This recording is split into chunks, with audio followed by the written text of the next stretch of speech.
rolls on down the river. Tonight from San Antonio, it's the 4th-ranked Kansas State Wildcats and the Purdue Boilermakers at the Builder Square Alamo Bowl.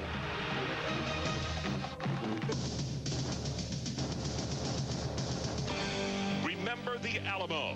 The players and fans of Kansas State certainly will, after they turned in the storybook season of their lives. One final slip-up at just the wrong time left the Wildcats out of the Bowl Championship Series and searching for answers why. The Alamo gladly offered them a place to call their holiday home. Tonight, a dream matchup of quarterbacks. From Kansas State, senior Michael Bishop, the electrifying Heisman Trophy runner-up. And from Purdue, sophomore Drew Brees, the Big Ten Offensive Player of the Year. The Purdue fans may have outshouted the Wildcats at Sunday's pep rally, but the town has been painted purple ever since. The best traveling fans in college football have made themselves at home in San Antonio, as more than 25,000 K-State faithful have come from all points of Kansas to the Builder Square Alamo Bowl. It's the Big 12 versus the Big 10. Kansas State taking on Purdue here at the Alamo Dome. Everybody, Ron Franklin, welcome to San Antonio, Texas. And first of all, let me say from all of us to all of you, we hope that you and your family are having a simply great holiday season. Sit back and relax right now. Another really outstanding college football game here on ESPN. And I think the headline for this one tonight should be intrigue. K-State, well, there's no getting around it. They're still hurting over what happened to them. One play away from making it to Tempe in the national championship game. They lost to Texas A&M in double overtime. All of a sudden, they fell to where the number 4 team in the conference should have gone bowling, yet they have an 11-1 record. So it brings up all kind of questions. Will they be ready to play tonight? What will their frame of mind be? We'll find all of that out, obviously, in the next 3.5 hours. But they can't be napping tonight because they're going up against the most prolific offense in the Big Ten Conference. Purdue, granted, lost 4 football games, but all 4 of those losses came to teams that are going to big bowl games, plus the fact all 4 of those teams finished the season with 5 straight wins each. To me, the key tonight, can Purdue cause enough confusion with the K-State defense? Bill Snyder said it best day before yesterday. He said, wow, I'm glad we don't have just a week to prepare for these people.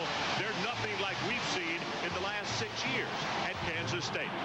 Mike Godfrey and Adrian Karsten are standing by. It's the Builder Square Alamo Bowl from San Antonio, Purdue, and Kansas State next.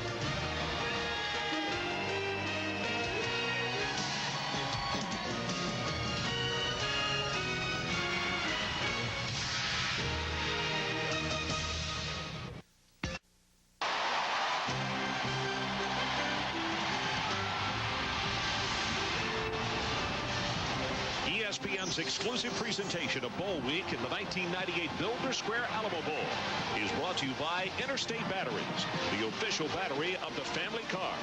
By DiGiorno Rising Crust Pizza. It's not delivery, it's DiGiorno.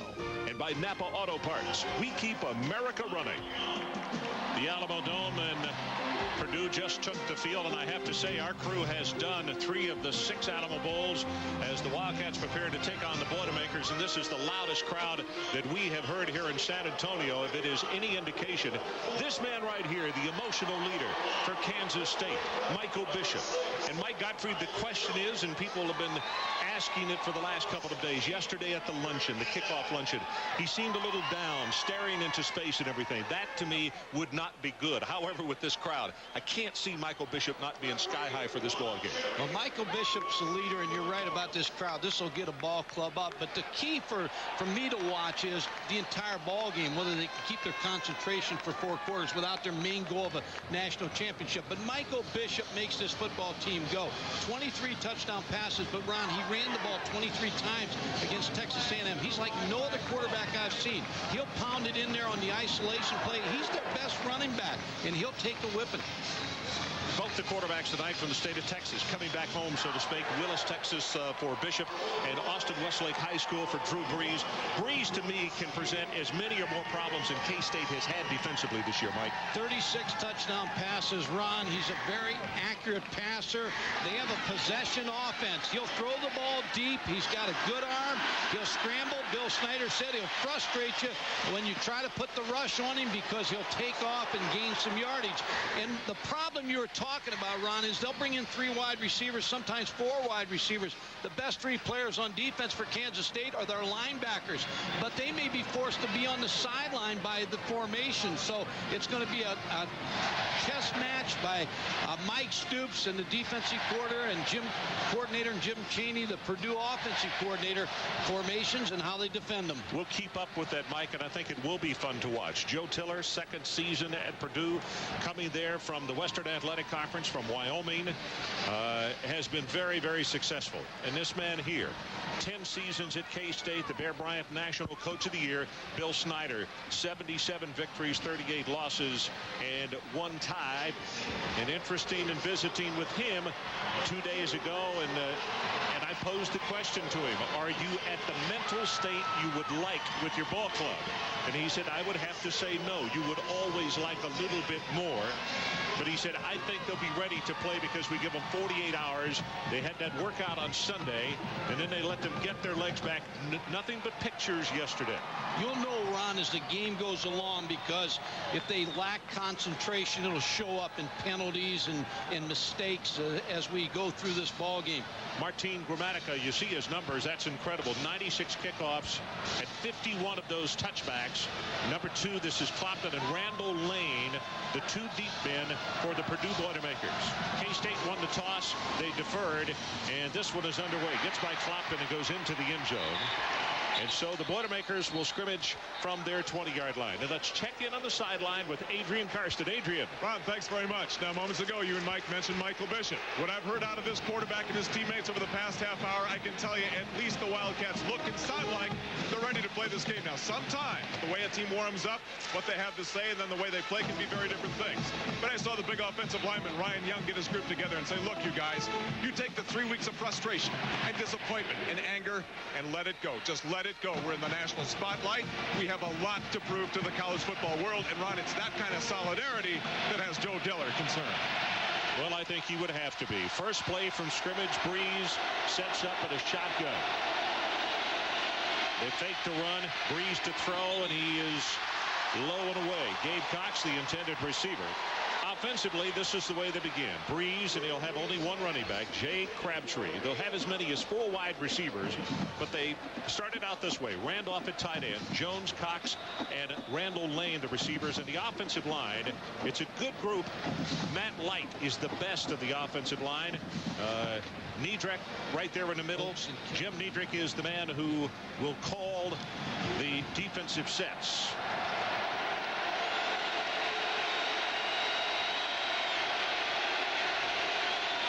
Second down and 10. Puts touch on this one, and the ball is dropped by Isaac Jones. Right in the hands. Coverage was good, but he was there. The pass was there, and all of a sudden, just what Joe Tiller didn't want. 3rd down and long as you take a look at the defense. Joe Bob Clements, Roe McIntosh, and Darren Howard, the defensive front. Maybe the best group of linebackers in America. Oaks, Kelly, and Semino. And in the secondary, it is Butler, Carter, Lamar, Chapman, and Cooper, the strong safety. Ron, we talked about this. All 3 of those linebackers are off the field right now.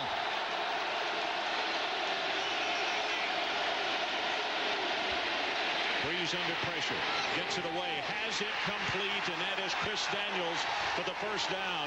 You could see that Brees bought himself extra time with his mobility. Good for 13 yards, and it was Chapman who was coming after him. And that's what Bill Snyder was talking about. He frustrates defensive linemen in secondary. They brought both safeties on a blitz, Proctor and Lamar Chapman, but he bought some time and got the ball out to Chris Daniels. But all 3 of the key linebackers for Kansas State were on the sideline. Crabtree, again, the lone setback as Brees goes under center.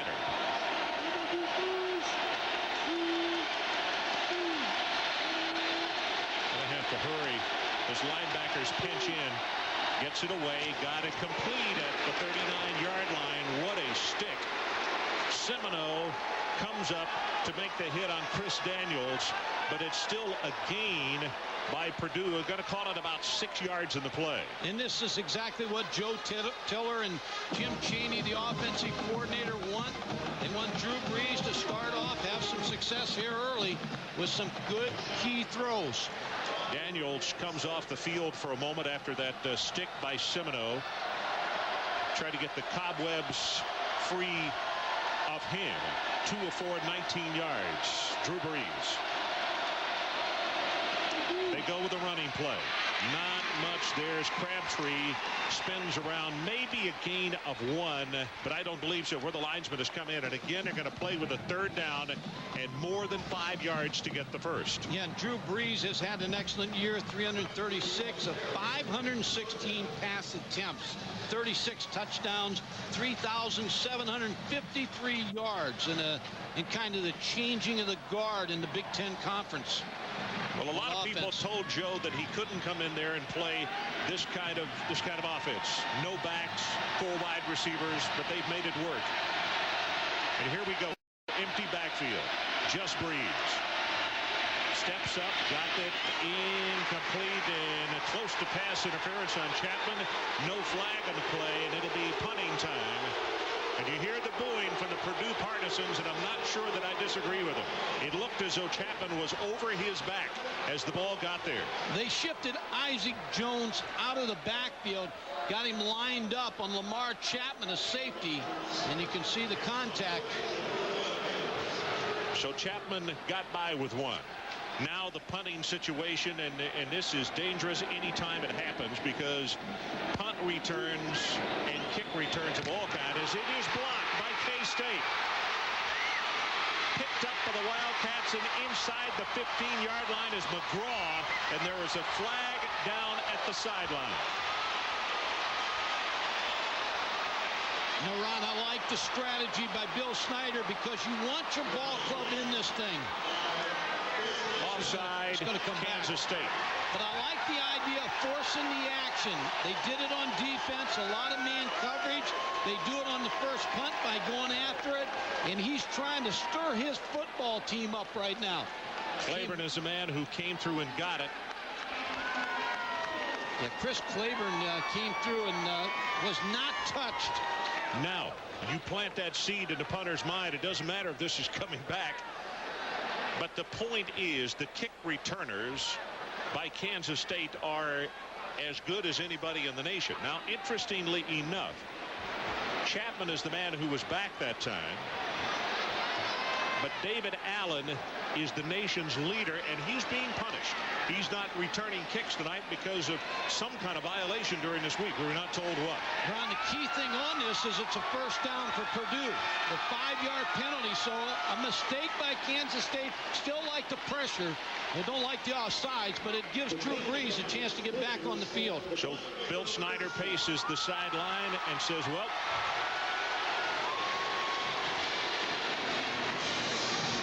they had more than 5 to pick up the first, but obviously they didn't. I think that's what he's asking, but they measured it. First down, Purdue. So the Boilers come back to the line of scrimmage. Niedrich over the football, a junior out of LaGrange, Georgia. And it's a quick screen out in the flat, and look at the quickness of the defense. Isaac Jones makes the catch, and Cooper comes up pell-mell and knocks him down for a loss. And Mike Stoops, the defensive coordinator right here, is going to take the Oklahoma defensive coordinator job as soon as this football game's over. I talked to him before the ball game. He says, I'm never going into a game with 5 pages of game plans. He said, but Purdue has forced me, and he said, I hope I don't get to them. Kelly goes out. Rowe goes out. So that means that only 2 of the linebackers are in. As you look at Venables, he is also part of that defensive coordinator positioning. And look at the run by Brees. going to take it up to the 50-yard line. Semino really put a lick on him, but Drew is going to have a gain of 11 yards. Ron, when you get into a passing situation and all of a sudden you play two linebackers, here's the linebacker and Drew Brees is going to run the quarterback draw because you get good blocking by David Cohen. When you play with 6 in the box, it opens up the run, and Drew Brees takes advantage of it. After the hit that he took then from Oaks and Semino, he may give that a little more serious thought before he does it again. Like, you see the numbers, and they're incredible. Big Ten passing records galore this year, and keep in mind he's only a sophomore. Pass knocked down at the line of scrimmage. Big number 77, Damian McIntosh. He's the man who got up and knocked it down. Well, we talked about the fact of would Kansas State play. And then you can say right now their defense has come to play. So here's the situation. Rogers is back to punt. Chapman again is the deep man. And they got to it a moment ago. Lamar Chapman, Jr. out of Liberal, Kansas, is the deep man. As we mentioned, normally David Allen would be back there, the speedster from Liberty, Missouri. But he is not doing it here in the early part of the ball game. Don't know if he's going to be punished for the entire game or not. As this punt is going to hit at the 1 and go into the end zone. And Joe Tiller sighs a huge sigh of relief following a 50-yard punt. So there's a break in the action. No score as K-State is coming to bat.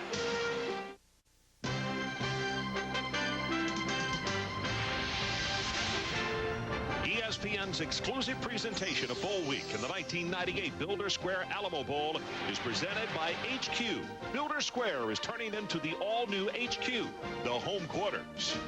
And in part by Buick and your local Buick dealers. Isn't it time for a real car? Oh, some of the beautiful Christmas lights here in the Alamo City, San Antonio, Texas.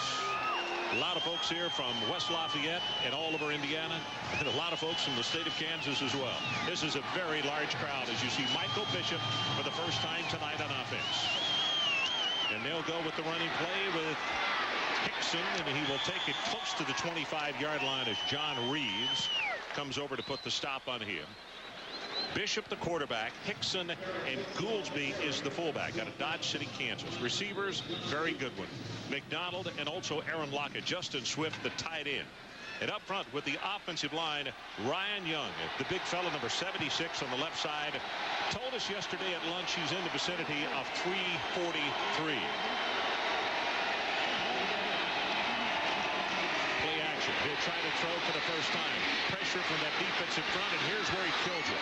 Most quarterbacks would have been caught for a sack. Felds will finally make the tackle, and he winds up with a gain of 4 yards. Defensively, this is the way the Boilermakers line up. The two defensive ends are the guys to watch, O'Keefer and Roosevelt Coleman. The linebackers, Felds, who just made the stop, along with Reeves and Lorzell. And in the secondary, Bell and Kennard are the corners. Billy Gustin and Adrian Beasley are the safeties for Purdue. Situation, third down at about 1.5 yards. And Colvin is the man who was shaken up. And of all the guys that they really could not afford to lose is this fella right here. So we'll keep an eye on the sideline, see the nature of the injury, and how long he has to stay out, if at all. But obviously they are concerned about something with either his ribs or his left arm. Chucky Wakori, number 49, comes into the lineup for Purdue.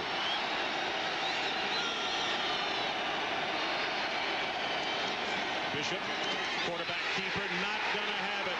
The Boilermakers are there to make the stop, and it's Wakori who just came in the game combining with John Reeves on the stop.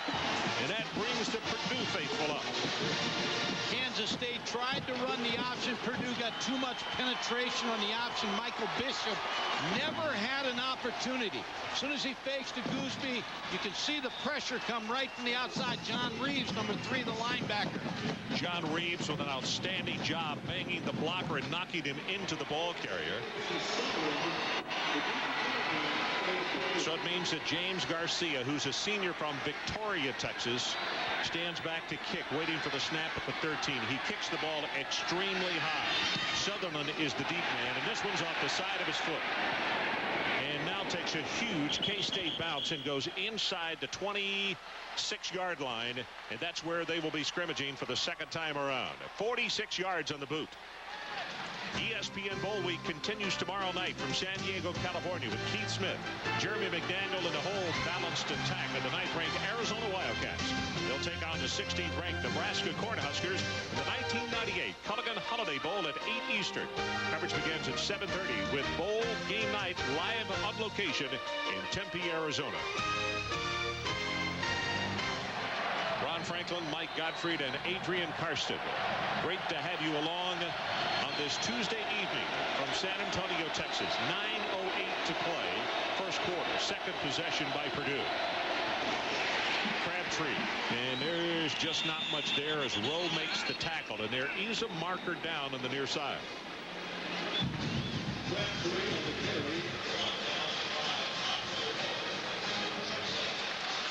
Offside against K-State twice now that the defense is going to give up 5 free ones. A little sign as you see the frustration in Mike Stoops. A little sign again of a lack of concentration.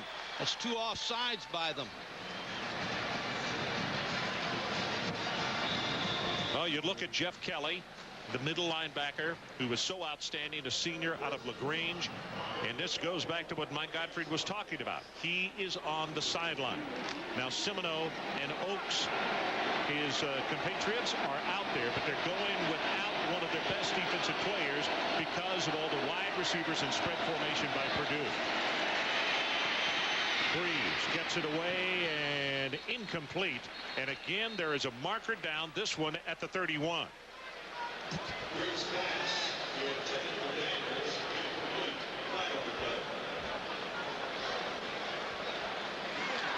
Offside, Kansas State. Again, that's not a good sign for Bill Snyder. It's not a good sign anytime. But again, it's the frustration and the lack of concentration and focus. But, Ron, you're talking about the linebackers. You see Jeff Kelly. Brent Venables, the linebacker coach, sat down with him after he watched the tape.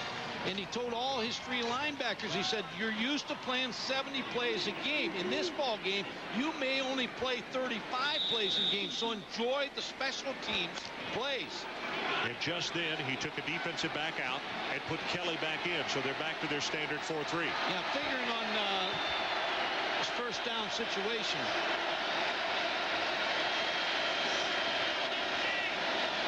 Brees realigns his tight end, Tim Stratton, and pulls him back in from a flex position.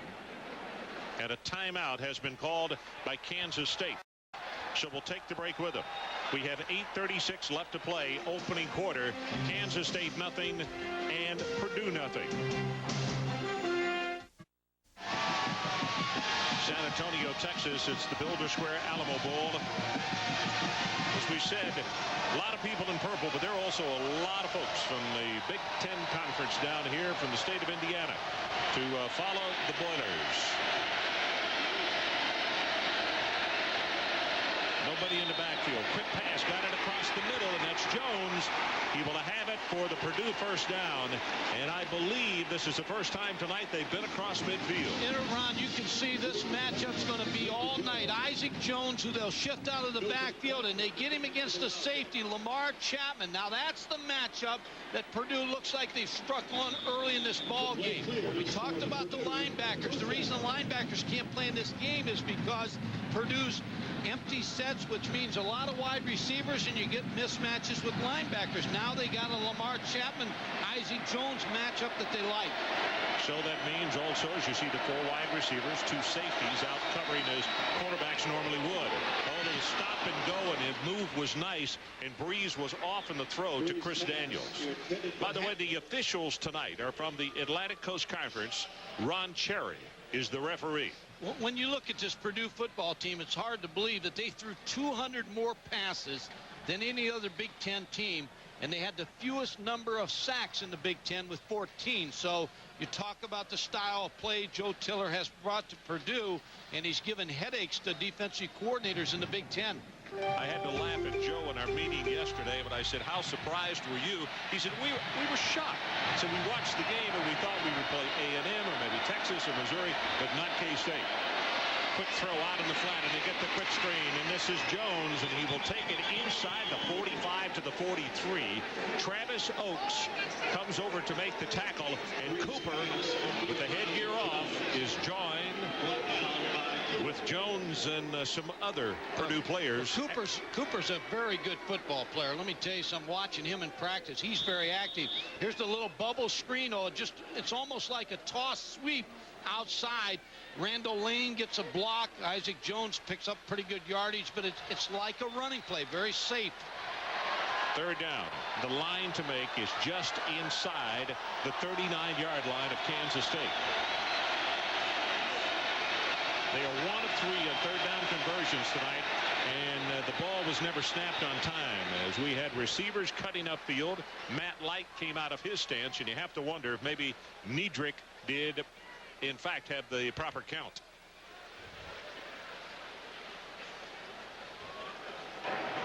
Well, prior to the snap, ball stalled on the offense. 5 yards, still third down. Well, a worry you have if you're a passing team, when you have a long layoff, sometimes it takes a little bit longer when you throw the football. You stutter out of the gate a little bit. Easier if you're a running football team. Your skilled players just need to get used to running the routes again and making the catches. Third down, and they still have to take it just inside the 39. Empty backfield again. Brees steps up, going to be caught, sacked by Darren Howard. Darren Howard's been hot, Ron. He had 7.5 sacks the last 5 games, and that was the concern of Jim Chaney, where they lined up Darren Howard, number 49, because he felt like he was the best pass rusher on this Kansas State football team, beat Matt Light. So again, we see Rogers standing back to punt.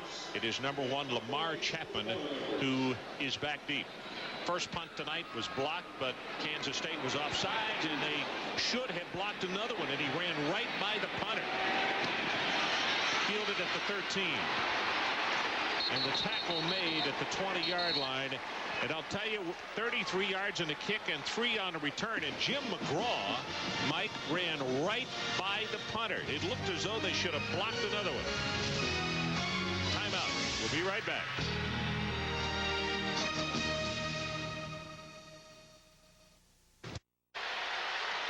Still no score, and very quickly we'll show you John McGraw. Mike, it looked as though had this thing blocked. It came free again. Got bumped a little bit at the line of scrimmage and couldn't get back on course. Looked like the personal protector got just enough of him. Otherwise, they would have gotten another block. The other one didn't count because it was offsides against Kansas State. Bishop, second offensive series for the Wildcats. Going to go up on top. Got a man there, and it is just beyond Aaron Lockett's fingertips. Ron, what Michael Bishop's going to watch tonight is whether or not Purdue plays with 1 safety or 2 safeties. If they play with 1 safety, then he's going to check off most of the time to the throwing game. If they play with 2 safeties, that means they only have 6 players in the box. He'll check off to a running game. So when he comes to the line of scrimmage, he's looking for the safeties of Purdue.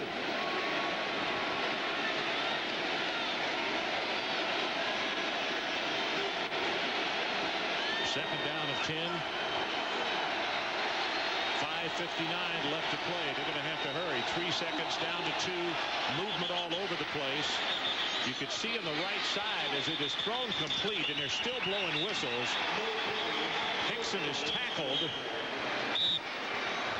Colvin came across, but he started pointing at Ryan Young as though he had come out of his stance. And I think it's going to be on Kansas State by that reaction.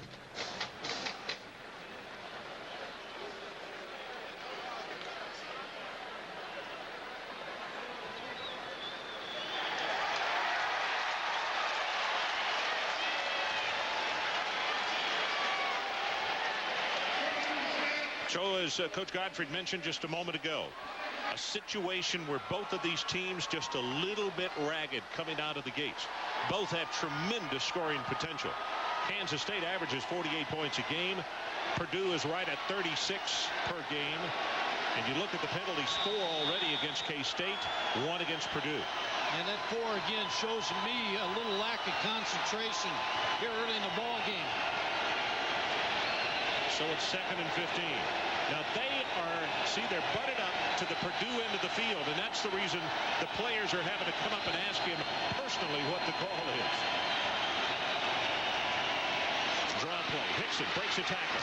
Has 5, and who is he attacked from behind by Colvin as Austin made the tackle from down low, and then Colvin got him topside. Ron, again, Michael Bishop looking over the Purdue defense. Of course, down and distance is going to play such a big factor in the thing, but when he sees the safeties, that gives him a little bit of an idea what he's going to do. There's one safety. There's another one right over here just outside the screen. So that's why he is going to a run against a 6-man defensive box.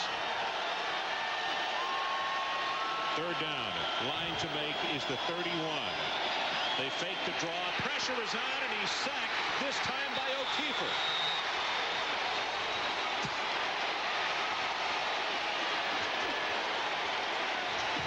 And something that K-State has not had to contend with that much this year. Well, they have a concern because both these defensive ends, Colvin and Cheeky O'Keefer, are very quick. O'Keefer was an outside linebacker. They moved him in summer camp to defensive end. He sat out last season.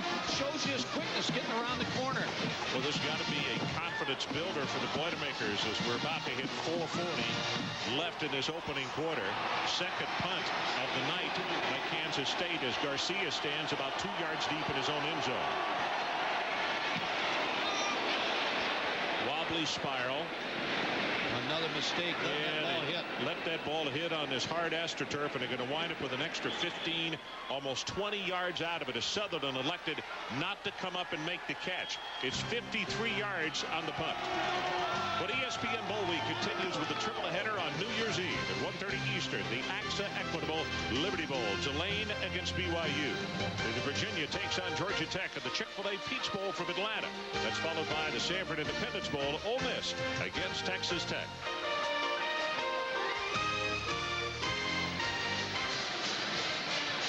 Jeff Kelly, the senior out of LaGrange by way of Garden City Community College. That's LaGrange, Texas.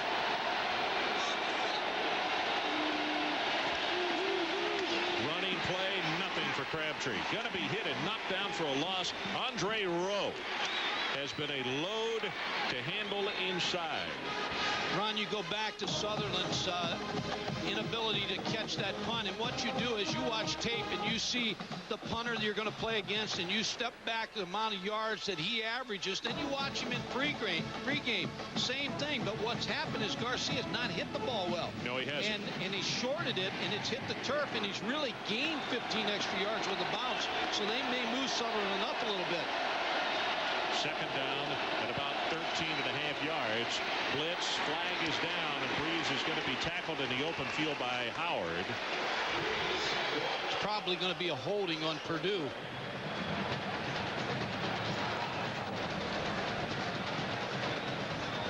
I think it's on David Cohen.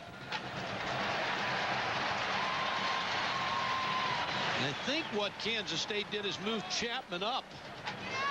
Safety, and brought him, and David Cohen, a big tackle, grabbed a hold of him.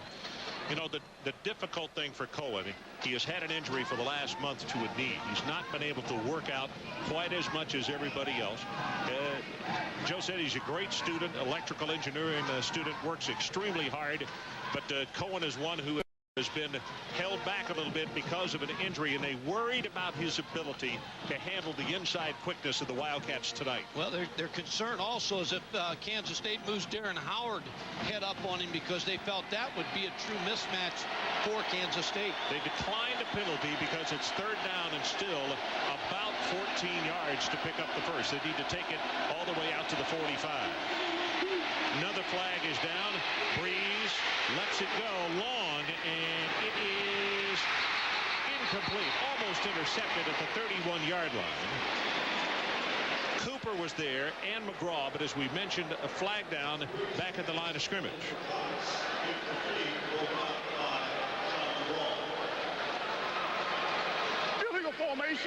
Illegal formation on the offense. The penalty is refused. Again, Ron, when you have that layoff, some of the wide receivers don't line up in the right way to get enough people on the line of scrimmage, and it'll hurt a passing team sometimes. You see both the receivers talking out here. Well, listen to the crowd, and the reason they're getting into it is because their man, number 32, David Allen, who leads the nation in punt returns, has replaced Chapman. So undoubtedly his mini suspension is over. Look at those numbers. See, Purdue got great field position here, but the mistake that Mike Godfrey pointed out, not fielding the punt in the air, cost him an extra 20, a penalty, and a tackle behind the line of scrimmage. And now K-State is in a position to get something going. And Allen is bouncing around, and that's a scary thing if you're the visiting coach looking at him bouncing. Well, they've got the return on a very high, good coverage kick. Allen, he'll return it for the 23. And here he goes. 35, 40. You see why he leads the nation. They're going to wind up with a gain of only 13 yards because he wound up where the first down mark should have been. 41 on the kick, 26 on the return. And his mini suspension is over, but you could just see him out there. He was just bouncing around. He was just waiting to get his hands on this football.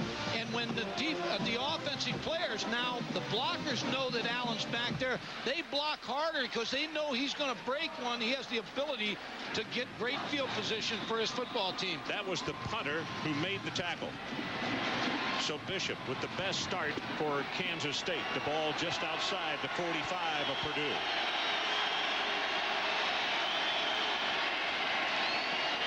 They give it to the fullback, and Gouldsby will power his way for about 3.5 yards. Adrian Karsten, what do you have for us? Ron, I have the man that Joe Tiller simply calls his best player, number 59, Roosevelt Colvin. Injured that left shoulder in the first defensive series through combination of contact with Ryan Young, the big offensive tackle for Kansas State, and what's called a rip technique, Ron, where you rip up your arm in a pass rush situation. Sprained left shoulder. He's playing with an extra brace, which is going to affect and hinder his pass rush ability. Quick pass intercepted by Purdue, and that's Dustin. And Dustin will take it to the 30-yard line. Bishop makes the tackle.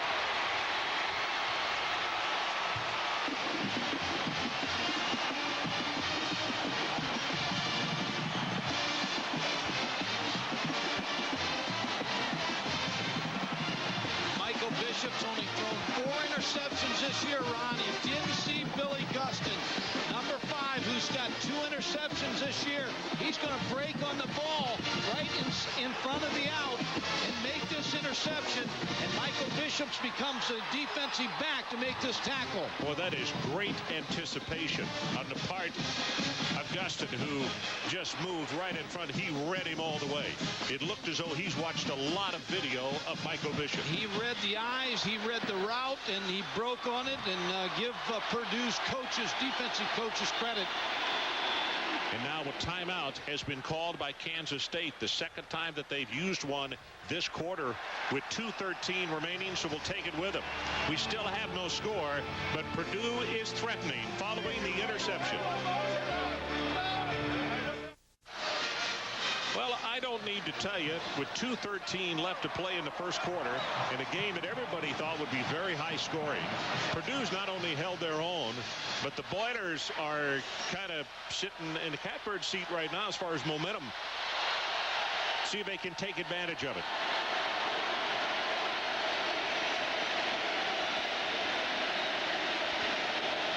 Blitz off the corner.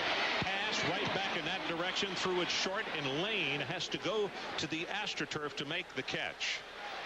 Well, concerned both are Bill Snyder, the head coach, and Bobby Stoops. You can see the intensity up in the booth.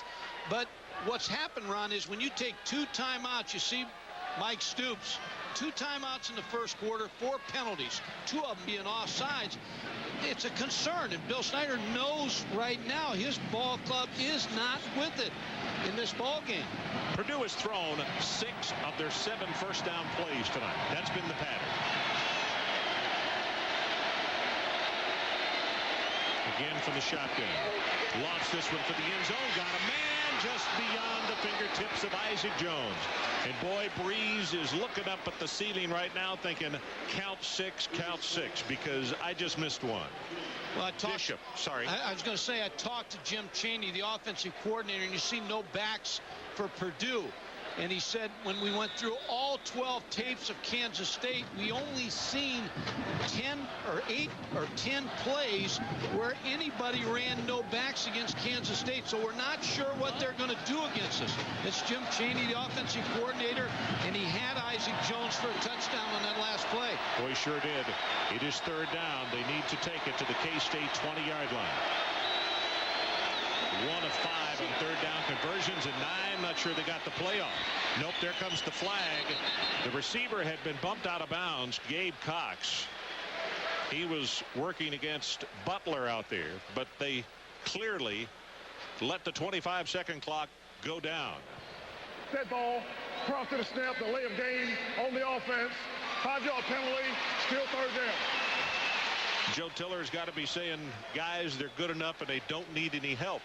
Let's make a little hay while the sun is out here. Yeah, they have had the best of it here in the first quarter. Good field position for Drew Brees in this offense.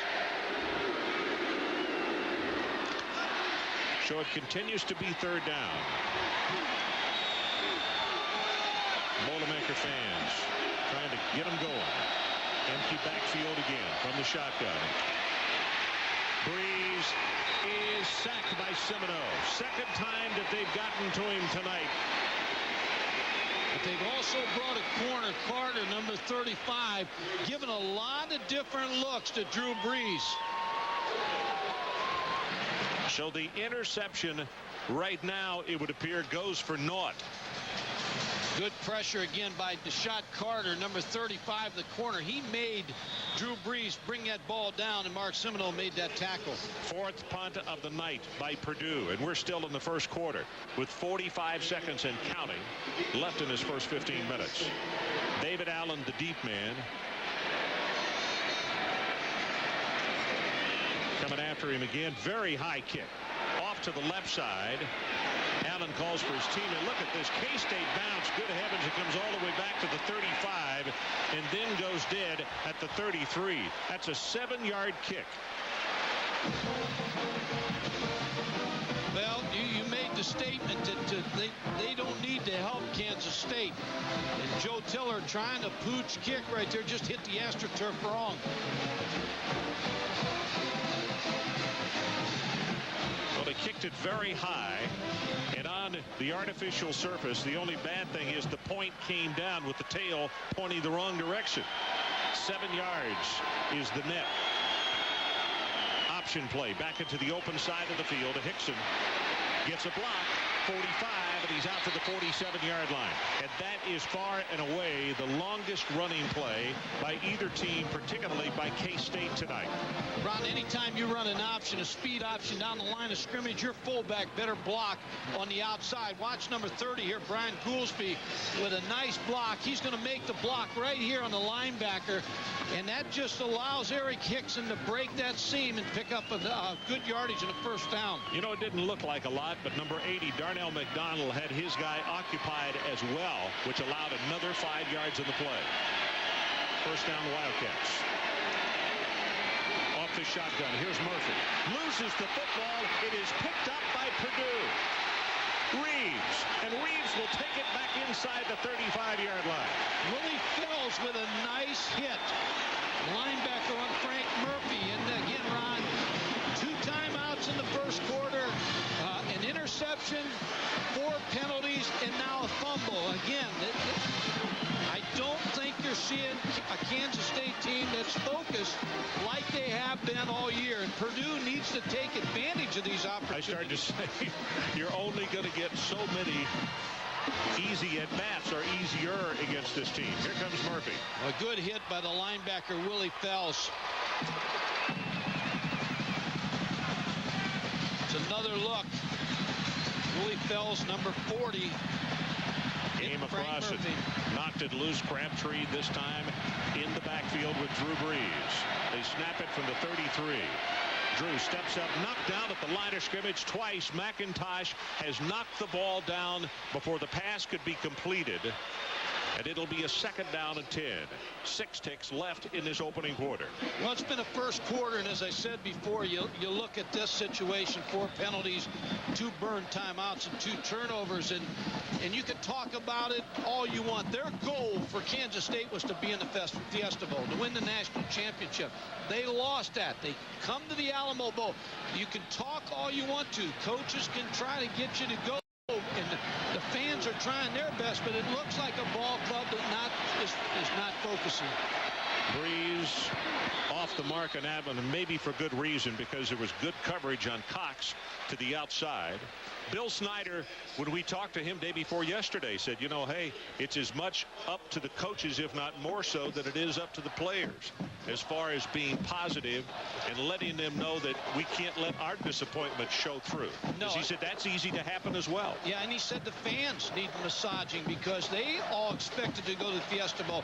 But compound the problems Bill Snyder had with the loss. He's losing 2 coaches, and maybe 3 and maybe 4.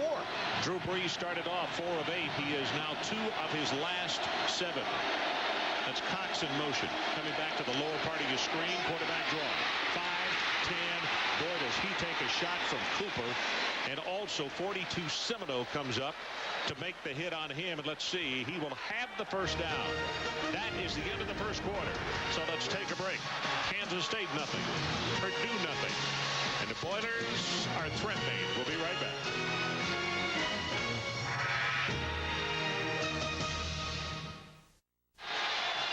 Well, there's no score. And if somebody had told us this was going to be a defensive struggle, we probably would have argued with them, Mike Godfrey. Yeah, they had all the makings, and still does, of some points being put on this board. Stats after first quarter, and when you look at Purdue, only 39 passing yards, and Kansas State, nothing in the air. The 2 turnovers big. How about this? Time of possession, 4:57 K-State, 10:03 for the Boilermakers. Wow. Brees blitz coming right up the middle. They roll the pocket. Can he get it away? Yes, got a man open. His tight end at Stratton. And he steps out of bounds at the 10-yard line. It'll be 1st and goal, Purdue. Semino was really coming all after it. Ron, here's what opens the passing game. Well, because Kansas State is stopping the passing game, they only have 5 people. When you look at 1 linebacker and 4 to the empty set, Drew Brees takes advantage of that because he runs the draw for a big first down. Now, that'll help open the passing game. Even though Drew Brees has taken a lick on that, that is a big play for them. 1st and goal. Again, empty backfield, nobody behind Brees. He takes it from under center, drills it, and it should have been caught. And that's 2 passes tonight that Jones has had hit him right in the hands, and he dropped. Now, Mike Stoops has told his defensive players they're going to get yards. But when they get inside the 20-yard line, we've got to play great red zone defense here. Isaac Jones, number 6, getting away from the defender. Looks like Milton Proctor just couldn't hold on to the football. A little bit slow to react. He only came up with 1 hand. Ron, here's another offside penalty against Kansas State, so that's going to benefit Purdue again as the ball's moved to the 5-yard line. So 1st down and goal now from 5 yards away. 6 of 17 for Brees. Now, when can you think of 3 offside penalties in a quarter and about 8 seconds?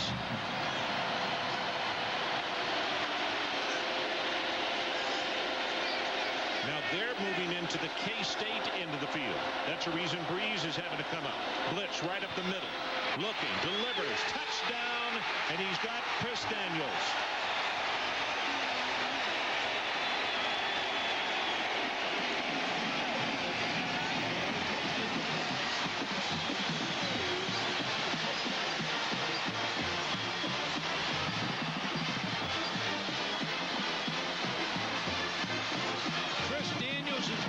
Run a simple curl route against Keith Black and makes him look like a fade, and then just bumps off of Keith Black and then comes back and runs a curl. Extra point attempt. That's Travis Dorich, and he knocks it home. As on the sideline, Keith Black talks with his head coach. It is all of a sudden Purdue 7 and Kansas State nothing. And the heavy underdogs in this ball game have jumped up and bitten the heavy favorites. So let's take a timeout as you take one more look at Daniels with the touchdown reception.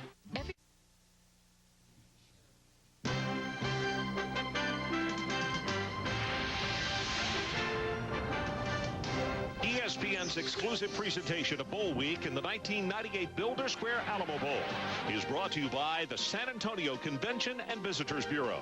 The San Antonio Convention and Visitors Bureau invites you to join us for a San Antonio vacation that's pure fun. And by the new Dodge, it's about change. Well, we are back, and the excitement in the Alamo Dome is on the side of Purdue as they lead at 7-0. And the interesting question is, will Bunton kick it away to either Allen or number 3, Frank Murphy, who are back deep? As folks, Murphy fumbled a moment ago, but Murphy is a 4.22 sprinter. He's the fastest man on a K-State team, and he gets it 5 yards deep. And his teammates say, nope, don't try to return this one. Ron, here's what Chris Daniels is going to do to Keith Black. He's going to run like a fade, and then he's going to curl. He plays the fade all the way. Keith Black, number 2, thinks it's going to be a fade, so he gets on the hip. Now he's looking for the football. He just kind of lost concentration, a little push off, and curl route for the touchdown for Chris Daniels. A happy Drew Brees. And Mike Stoops, defensive coordinator, a little frustrated in the press box. So Kansas State will go from their own 20-yard line, and now trailing by a touchdown, 7-0. Pressure from the backside, and he is going to be sacked again by Colvin. Ball came loose, but the officials say no, he was down at the 10-yard line. But they say down, but it is Purdue's football, Mike. They have awarded it. They have awarded it to Purdue. Well, Roosevelt Colvin came off the corner. He's from Broad Ripple High School in Indianapolis. Then compared to former Purdue and 49er Tina Turner from the outside. Michael Bishop arguing the point, but number 59, Roosevelt Colvin, they're blocking him with 2 players. Justin Swift, the tight end, stayed in on him. And it's a great call. You can see the ball coming out. Watch it right here. It is coming out there. He clearly took it out. He took it away from him. And in fact, if his knee had not been down, he would have been allowed to take it into the end zone for the touchdown. So right now, Purdue going to have to hurry to get this play on. 3 turnovers again. Drew Brees is going to take a timeout. Yeah, they called a timeout. Otherwise, the clock was down to 2 seconds as they came sprinting on the field. K-State was sprinting on as well. So McIntosh for K-State. And that, gentlemen, Roosevelt Colvin having outstanding defensive nights for their respective football teams. And again, Kansas State just can't get started. Ron, they 3 turnovers now, numerous penalties, offside penalties. They just look like a team that lacks concentration. On the other side, you got Drew Brees. You talked about their lack of time get the playoff. He came right out on the field and called timeout. And interesting story. Danny Hope the other day, the offensive line coach on Monday night, was doing bed checking at 11 o'clock. He couldn't find Drew Brees, so he went down to where the coaches have an office in the hotel, and at midnight he found Drew Brees. He was watching tape, so an alert player. Check in on the sideline with Adrian Karsten. Adrian? Ron, I just breezed in from Austin, Texas to watch number 15, and believe me, I am not the only one wearing this button. 150 friends of Drew's parents are here from Austin tonight. They came up with that many tickets, plus another I think it was 65, Ron, from friends and teammates to make 215 people. They're all here tonight along with other people from West Lafayette, Indiana. Everyone talks about the Kansas State contingent, 25,000 people. Ron, you're a gentleman. I know you understand, but you're not the favorite son from Austin here tonight. A long way from it. A long way from it, Adrian. Well, what an opportunity for the Boilermakers. First down just outside the 10-yard line. Brees drills it. incomplete. That was Isaac Jones, the man he was looking for. Chapman with the cover that time. And talking about Drew Brees, Ron, you know, the fact that when Kansas State, you talked about it earlier, became the opponent for Purdue, I think it really helped Purdue because they were coming back to the Alamo Bowl again, and Drew Brees said it best: we'll find out how good we are against a good Kansas State football team. Well, I'm going to tell you something, Mike. I don't know why, if he's having trouble in these lights or what, but that's 3 footballs that Jones has had hit him right in the hands tonight. Well, he hadn't missed many during the year, 72 receptions. Quarterback draw, and Brees spins off at the 2-yard line, and make it the 3. And it will be a 3rd down and goal as McGraw finally got it. And that's the complimentary run that Purdue has to kind of get in a situation where you see again 4 defensive linemen. Here's a safety. So the middle is wide open for Drew Brees when he has no backs in the backfield. And you can see how it opens. He picks up 5, 6, 7 yards until the tackle was finally made by John McGraw.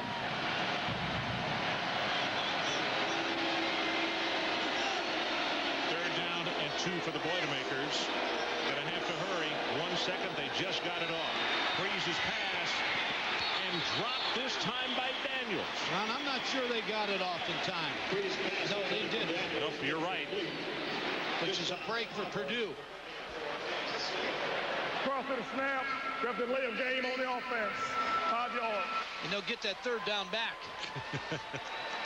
It is amazing how many passes have been dropped by the Purdue receivers tonight. Now, I have to admit, he doesn't look quite as sharp yet as he has during the season, but those are catchable football. Ron, passing teams again. Early start. Chris Daniels, number 20, with an out route.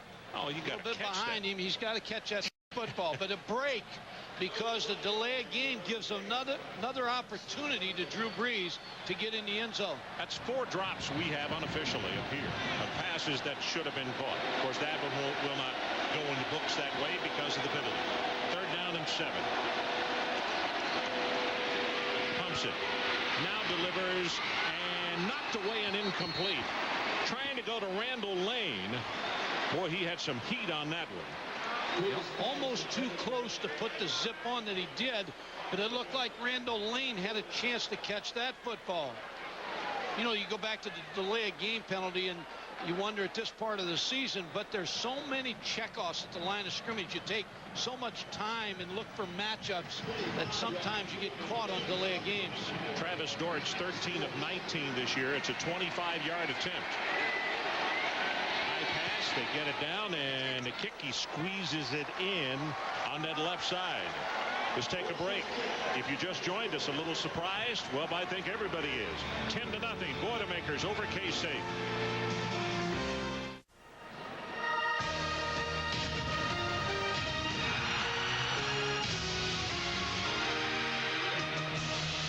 Welcome back to San Antonio. It's 10-0, and the folks wearing the colors of Purdue are the ones who are standing and cheering right now. You're looking at Michael Bishop on the sideline. Here comes the kick. Last one by Bunton was in the end zone. This one is returnable, and this is Murphy at the goal line. He is a 4-2-2 sprinter. And he ran into his own blocker and is going to be stopped just short of the 30-yard line. That was Bell who made the tackle, 28 yards on the return. Coming up tomorrow on ESPN2 National Hockey Night, Wayne Gretzky and the New York Rangers are in the Valley of the Sun to take on the Phoenix Coyotes. Game time 9 Eastern from America West Arena. It's the NHL on ESPN2. Injured Purdue player at the 28-yard line. Doug Withers is the man who is down and being attended to by the training staff of the Boilermakers. Ron, Michael Bishop needs to get things started for his Kansas State offense. Been a little slow starting. You go back to, you talked about how he was at the banquet, but he's had pressure on him. Chike O'Keefer makes the first sack on him. Then the interception, Billy Gustin. And then the hit by Roosevelt Colvin coming around the corner and stealing the football away from him. But he's a big play quarterback. He can do it with his arm, and he can do it running the football. He can change this game right back around. I thought on the last series of the first quarter when they ran the speed option back into this side of the field just before the fumble that they looked as though they were getting a little bit more in sync, but then they turned it over. Bishop going to take the ball for maybe a gain of 1. Mitrione is there to make the tackle and then helps him up. Adrian Karsten, what do you have for us? Ron, remember right after the opening kickoff, I told you that it looked and sounded like Kansas State was ready to play football. Well, there is a difference, as you've been pointing out, between intensity and focus. These guys, offensively and defensively, have been getting an earful because they haven't been playing under control, not running proper routes, not listening to the snap count, not getting into position offensively and defensively. That's where they're short. Short drop. It's a quarterback draw. This is a design play. As he'll take it out over the 35, you could see he was right behind that big guard that they pulled. Yeah, and you can see now, right now, that Bill Snyder is going to try to get Michael Bishop involved in this football game as a running back. He gained 899 yards rushing during the season, carried 23 times versus Texas A&M. So he's a hard-nosed, tough quarterback that not only throws the football, but will run it up inside. Well, that's his longest run of the night. It's a gain of 8. Here comes the pressure from the outside, and they throw the screen. Hickson, and that is a nice recovery defensively. Mitrione is there, and also Fells. You could see him coming over the top, and I'm not sure he got the first down. No, he's short. Willie Fells, the middle linebackers, had an excellent first half. He leads the team with 100 tackles. He was an 189-pound wrestler in high school. And wrestlers make good football players because they understand leverage. Well, you see the smile on his face because, again, K-State is going to have to punt, and this is 3 times that they've had to punt it away. Clock runs as we're about to go under 11 minutes left in his opening half.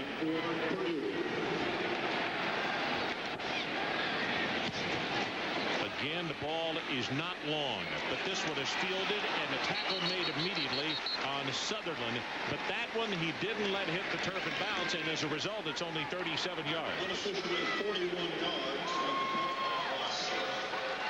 And again, good coverage on this punt by Kansas State. And you know what the Kansas State coaches are all thinking about right now, somebody has to turn the tide. Maybe somebody on defense, get a turnover, big play, big hit, offensively a big play, and then you're just one play away from getting back in this ball game. Conley got downfield to make the tackle on special teams. Boy, look at his field position average. This is one of the worst for Purdue. They stretch it. Chapman tries to bounce it outside, and that's the longest gainer by the running back tonight. This Crabtree will take it out close to the 35-yard line. You look at this Purdue football team, it's a young offensive football team. They only have 1 senior starter, so next year ought to be a big year for this Purdue offensive unit.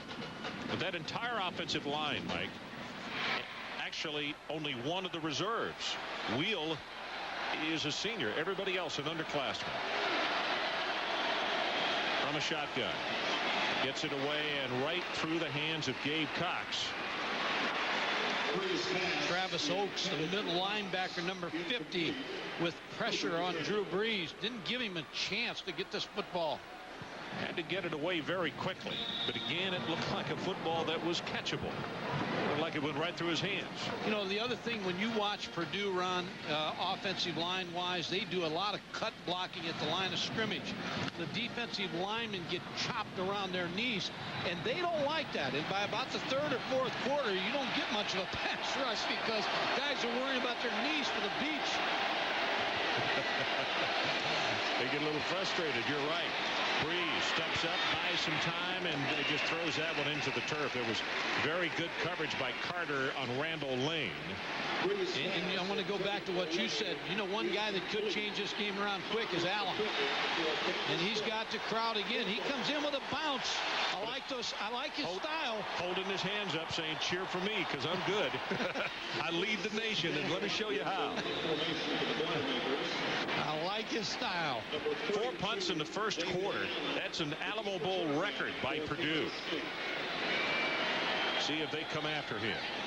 They've been getting folks free in the middle, K-State. The ball goes through his hands. Good heavens, what else can happen? Picked up by K-State and dropped. They battle for it at the 1 and recovered. Nope, still not recovered. At the 1-foot line. That may be the play that wakes up Kansas State.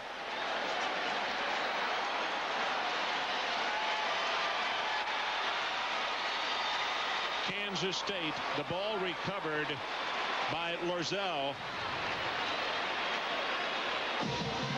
High snap went through right through the hands. And Kansas State bouncing the ball around, trying to, you always tell your players, just try to scoop it in the end zone. But it is K-State's football, and they are about 18 inches away. Put an asterisk by that play because this whole game may change with this play. An asterisk by that one, and that snap from center was an absolute rocket. And he just lost his concentration, and it went out. Quarterback sneak. No signal. And there was a flag down on the near side as Fells is underneath that whole stack someplace. And usually that's offsides where that was thrown. Let's see if we're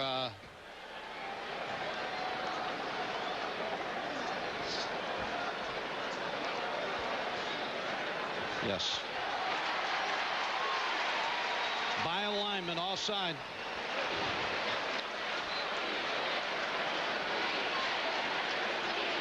Right over the nose, right over the center. I think Nugent, 82, is the man who jumped in there. So now they moved it to about 9 inches away. Allen in the backfield along with Gouldsby.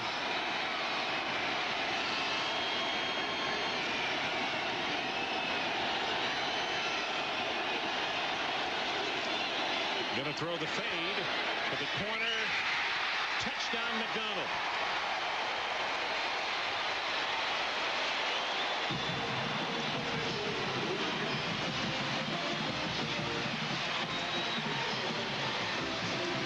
Well, the punting game has been close to disastrous for Purdue all night, and finally it crumbled on them and cost them the first score of the night. It really did, and Darnell McDonald used his 6'3" frame on this fade route and caught the touchdown pass. He had 75 receptions during the year for 9 touchdowns. Add another one. Martin Gramatica to attempt the extra point. And he got it. 9:49 left until halftime. So let's take a break. Our new score, Purdue 10, Kansas State 7. We'll be right back.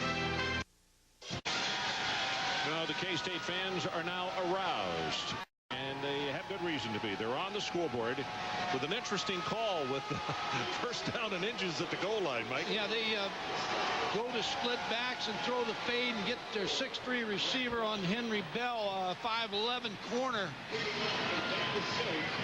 Felt almost like feeling they'd take the easy way. How about these numbers?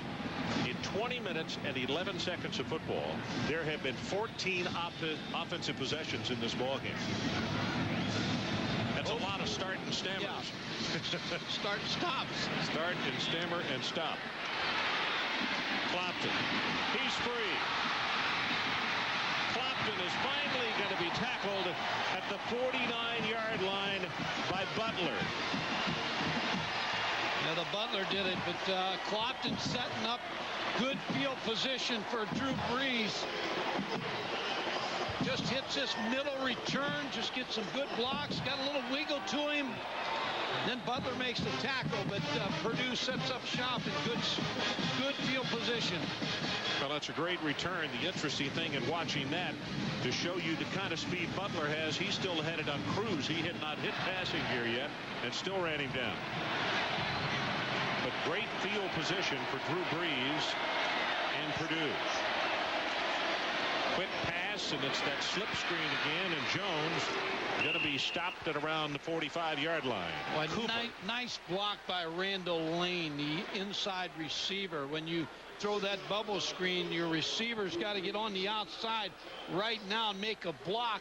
Watch number 84 right here with this good block that sets up Isaac Jones to break right behind him for good yards. And of course, the reason you can block downfield, as you know the rule in the colleges, as long as it's thrown behind the line of scrimmage, that is perfectly all right. That one hit at the line of scrimmage. It tipped by Beisel. Monty Beisel tipped it at the line of scrimmage, and that's 3 times that we will not know if Drew Brees was on the money or not, because the ball is knocked down. McIntosh has 2. Yeah, all defensive line coaches, Mo Lattimore, talked all week about get your hands up the line of scrimmage, even if you're getting blocked. And a lot of times, we talked about this, Purdue's offensive line blocks low. They'll go and block low, and so they're trying to bring the hands down of the defensive linemen. 9 of 23, 62 yards and a touchdown for Drew Brees. 3rd down, and they need to take it to the 40.5-yard line. Option play. Brees keeps it. Going to have the 1st down. McIntosh will finally make the tackle on him. Well, the reason the running game, and there's a flag down, but the reason the running game's working so well is Kansas State's forced to take some of their linebackers out against these sets of Purdue's. And the draw play and the option play now have worked well for Drew Brees.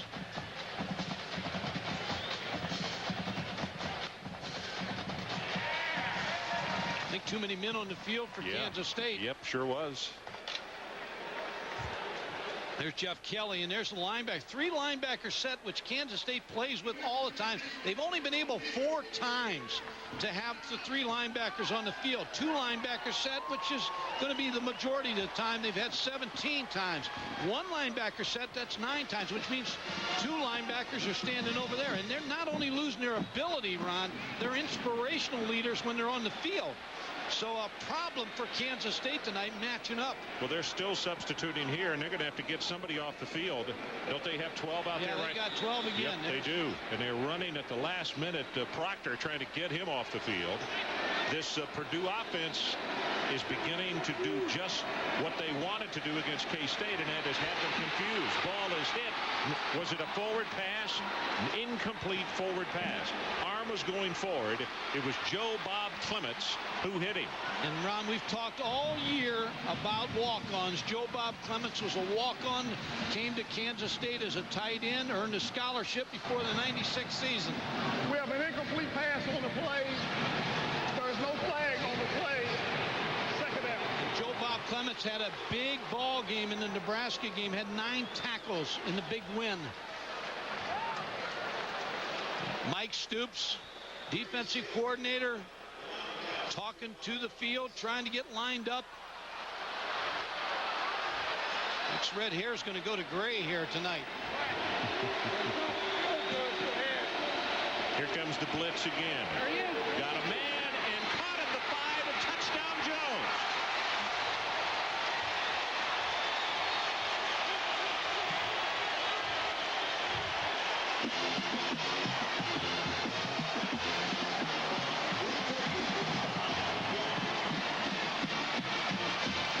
And I think you got to say hats off to Light, Cohen, Niedrich, Jacoby, and Gorin, the offensive line, because they gave him time to put up a touch pass. Now, Isaac Jones has caught 5 touchdowns and make it 6. He played quarterback in high school. He understands the passing game.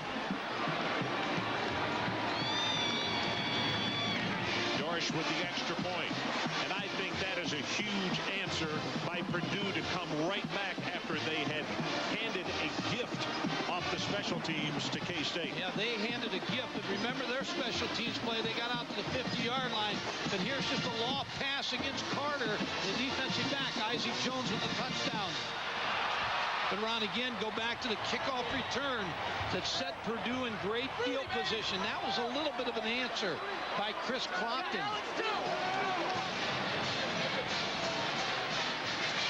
ABC Sports is your home for the Bowl Championship Series. And on Monday, January the 4th, it's the Tostitos Fiesta Bowl. Quarterback T. Martin, the #1 Tennessee, takes on #2 Florida State for the national championship.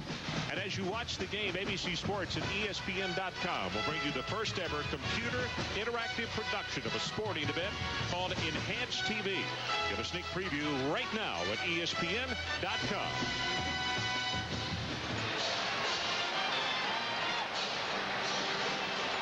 Jones now 5 receptions, 55 yards, and a 30-yard touchdown. And Ron, he's a co-captain, and co-captains come up big. You're expected to come up big, and Isaac Jones has done that in this ball game. He's the senior starter on the offense. Button with the kick. It's returnable, kicks it to the right side, and this is going to be David Allen. Ooh, you could hear the contact up here as he is belted down around the 22-yard line. Willie Burroughs, a senior out of Punta Gorda, Florida, is there to make the tackle for the Purdue Boilermakers. Now it's Michael Bishop's turn again, Ron. He stood up before the team before the Nebraska game, and he said, it's time for us to do it. And he is in that same situation right now with his ball club. There's Ron Hudson right here, co-coordinators, Mark Mangino, the assistant head coach. Bishop deep in the pocket. Flag comes down. It is tipped and incomplete, and that's going to be offensive holding. And I'll tell you what, Colvin is just giving them fits. Yeah, they are really having trouble handling him, and that time looks like the big fella's going to be called.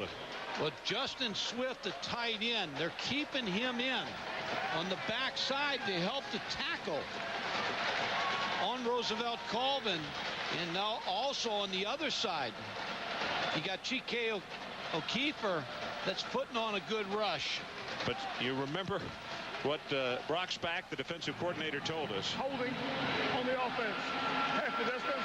Still first down. He said everybody likes to use the term, but he said Roosevelt Colvins is big time. He can play on the next level easily. Well, there's no doubt, and here you're going to see that they have so much respect for him. They keep the tight end in and the tackle, number 76, Ryan Young, but he can't get to Colvin. Hard to tell. That could be a share on the hold. Yeah. Both did. Bishop rolls the pocket. Way too high and almost intercepted. The closest person to it was Beasley. Lockett, the intended receiver.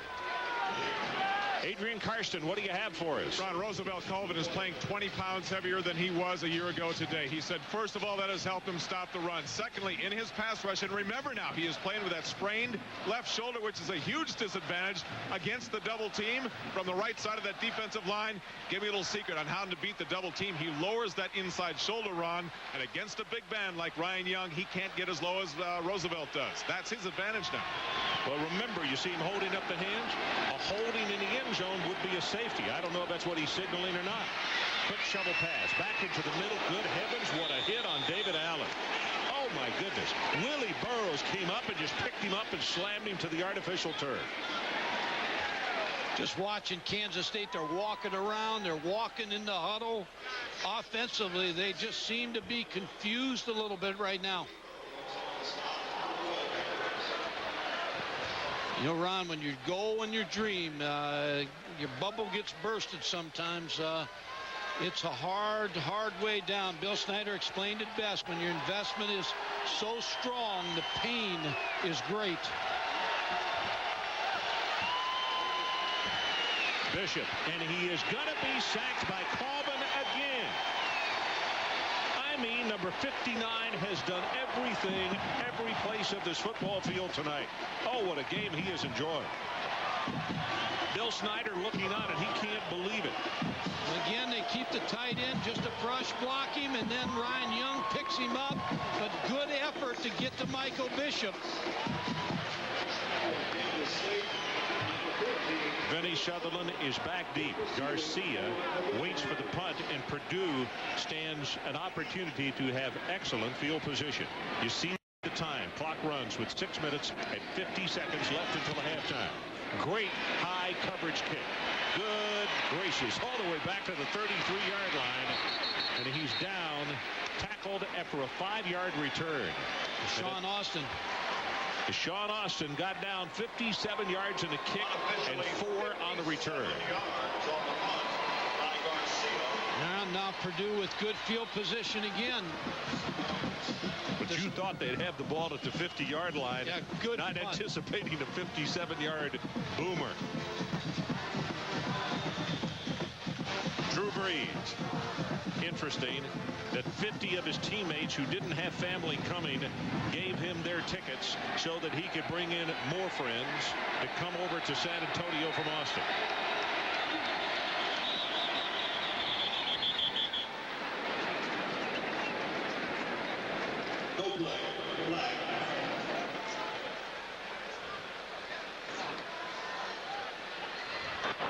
Dead ball, prior to the snap, false start on the offense, 5 yards, and we still have first down. Well, Ron Cherry's been a busy guy tonight.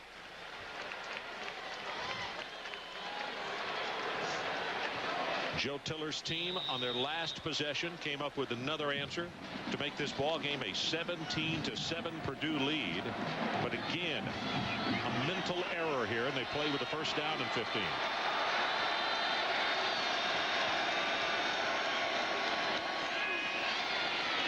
Got it. It is intercepted by Cooper on a ball that should have been caught, and it goes right through the arms of the receiver, 84, Randall Lane. Ron, you got to like this Cooper. Rod Cooper, I was really impressed with him watching practice. He's all over the field, makes a great interception here. Randall Lane should have had this ball. Ball's thrown right on the money. Now the ball deflected a little bit out of his hand. Cooper picks it off, and as Gint puts his defense in a good position, now the offense got to come in and get this ball in the end zone for K-State. Well, the ball was a little bit behind him, but how many times in the first half, 5 at least, we've said, Purdue receivers should have caught the football and didn't.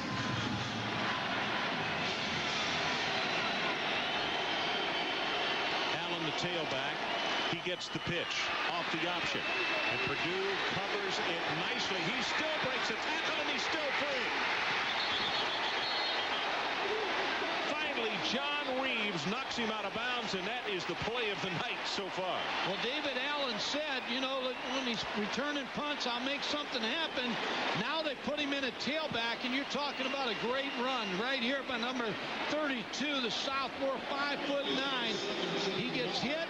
That's Gustin who hits it. Balance, gets hit again, and shows you his lower body strength. John Reeves finally knocks him out of bounds. 17 yards. The ball just outside the 20 of Purdue. 6:20 left until halftime. And they said that was good. Let's do it again. But this time he gets pummeled by Reeves as he hits him head on at the line of scrimmage. Got to be a gain of about 1.5 yards. Kansas State exploring, trying to find a way to run the football against this Purdue defense. Now Allen seems to be the hot guy. He's going off the sideline. But remember, Michael Bishops is as good as any running back that Kansas State has. And when they put him in the shotgun like they do now, he doesn't necessarily mean he's going to throw the football. No, it sure doesn't. Well, he got the snap as he was coming up to take the ball from under center. Ron, again, a lack of concentration because Michael Bishop, he's talking to Randall Cummins right now. He's saying, I was coming back up. I was going to go up under center, and you snap the ball. See, he's going to take the snap under center. But they are so lucky to still have the football. Oh, very fortunate. Randall Cummins just, again, you think of the focus of this ball club. So it is third down, and they need to take it inside the 11-yard line. Just a mirage of mistakes. Did they get it away? I think so. Swings the pass, almost intercepted, and Bell was thinking 6 points, and I'm telling you, there would have been nobody unless Bill Snyder had come on the field to tackle him. Oh, my goodness. Henry Bell was all over that pass, trying to get the ball to Aaron Lockett, the freshman. So this means that Gramatica will come on an attempt a field goal of in the vicinity of 37 yards. Here's Aaron Lockett, the freshman, and Henry Bell, number 27, almost had 7 points. Oh, boy. 54 of 70 field goals in his career. Ball is down, and the ball is blocked. Roosevelt Colvin. Colvin has, right now, if you take the voting, Mike, no one else is close. He's your player of the game. He uses amazing strength here. He broke inside. It looked like a tackle and just was able to get his hand on the football. He dipped his shoulder and made a move and blocked his field goal. That's a Purdue record, 4 blocks. I mean, Colvin is playing like a man among boys in this first half as we have 4:54 left until intermission. Maybe he wants to play for the Denver Broncos because he gave the salute there.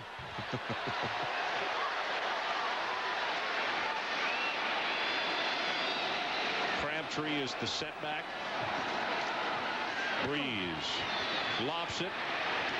Intercepted by Kansas State, and that's Carter. Deshaun Carter takes it right back. Well, he does a great job of positioning himself in front of Chris Daniels to get that interception on Drew Brees. Drew Brees with 17 interceptions during the year.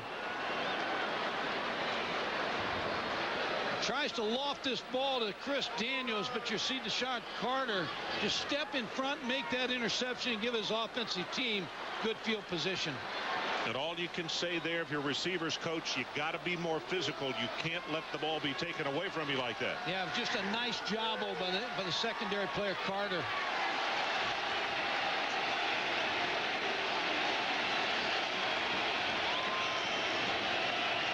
From the 46.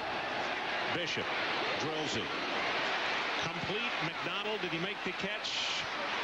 Waiting for an official to say something.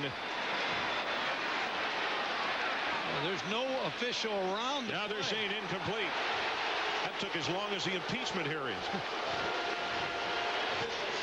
And this same result, nothing. Just. Oh, I tell you what, it looked like Darnell McDonald caught that football. Well, Corey came in and really put a lick. Oh, he had that football. Really put a lick on Bishop as the ball was delivered. And so it's 2nd down and 10. And the people in purple don't like that call.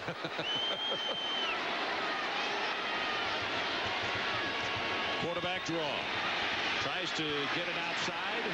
And finally is going to be stopped at around the 50-yard line. Well, Corey again. I guess Corey was a starter at defensive end. Had a knee injury, then an ankle.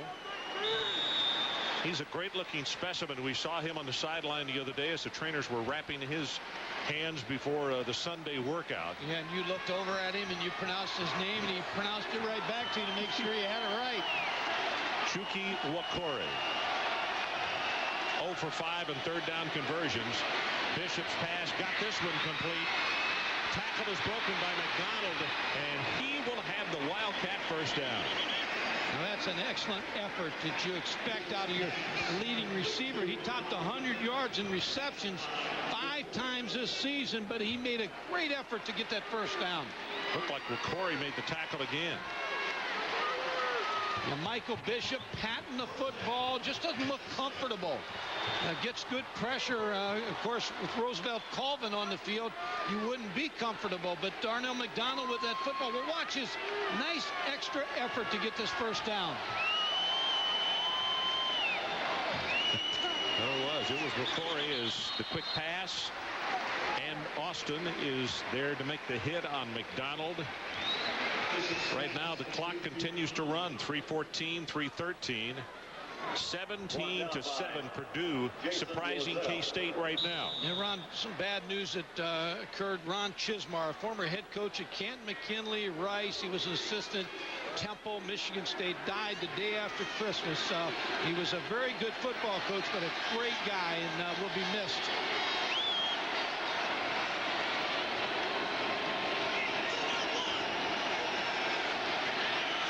3 seconds, down to 2 on the play clock. Gets it away. Puts up the fade route, and it is caught out of bounds by Burnett. Nice job by the cornerback as he just kept riding him and helped him get out of bounds. That was Deshaun Austin, I believe, who was out there with him.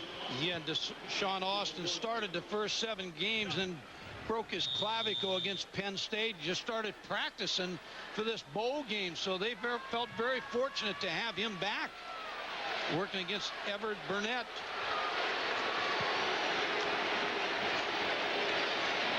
In fact, he hasn't practiced until they started working out for the bowl. No contact until last week. David Allen, the setback. He gets the ball. Wiesbaugh tackler has 5 and counted off it close to 10 yards. It'll be plenty for the first down as he takes it around the 26.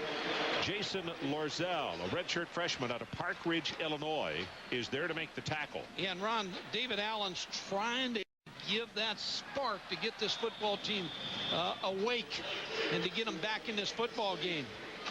He looks like the only home run threat they have on offense right now. Bill Snyder pacing. This offensive team looks a little bit more in sync as we get toward a halftime. Pressure from the backside, and he's got to be sacked. O'Keefer this time.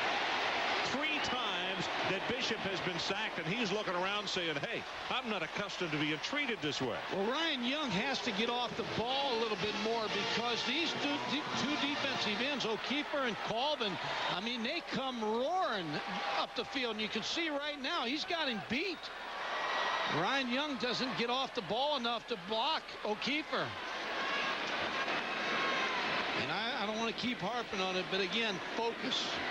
Concentration.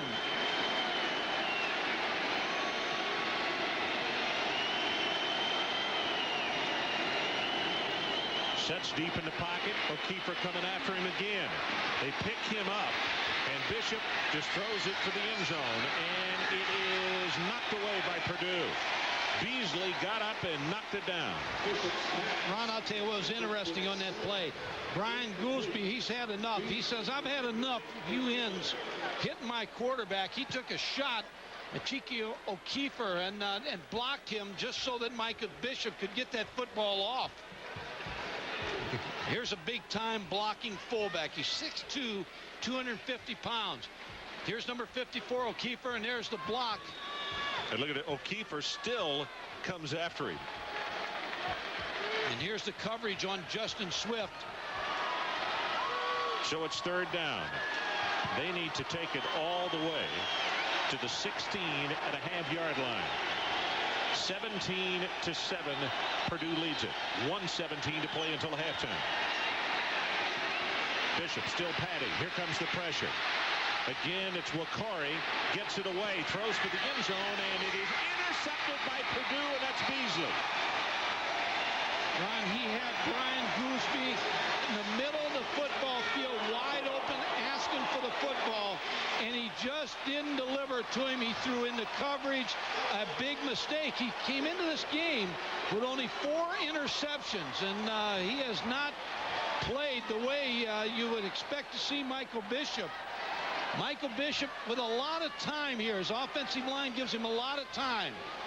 Now he starts to move around. There's McCory. Now he's looking, and he just doesn't see. He tries to get the ball to Aaron Lockett. Just doesn't see Brian Goolsby. There's Lockett, but he's well covered. Just didn't get enough on the football. So 4 turnovers in this first half by Kansas State. And this is Crabtree. Takes it close to the 30-yard line. It's going to be a gain of 8, and there is a flag down. And let's check in with Chris Fowler. Chris? Ron, Mike, greetings from Tempe, Arizona. At halftime here, Lee and Kirk will join me. We'll have highlights of other bowl games. The Big East making a strong statement after a disastrous bowl season last year. Miami and Virginia Tech both looking good. Plus news on the team that's only here because K-State lost the Big 12 championship game. Back to you guys.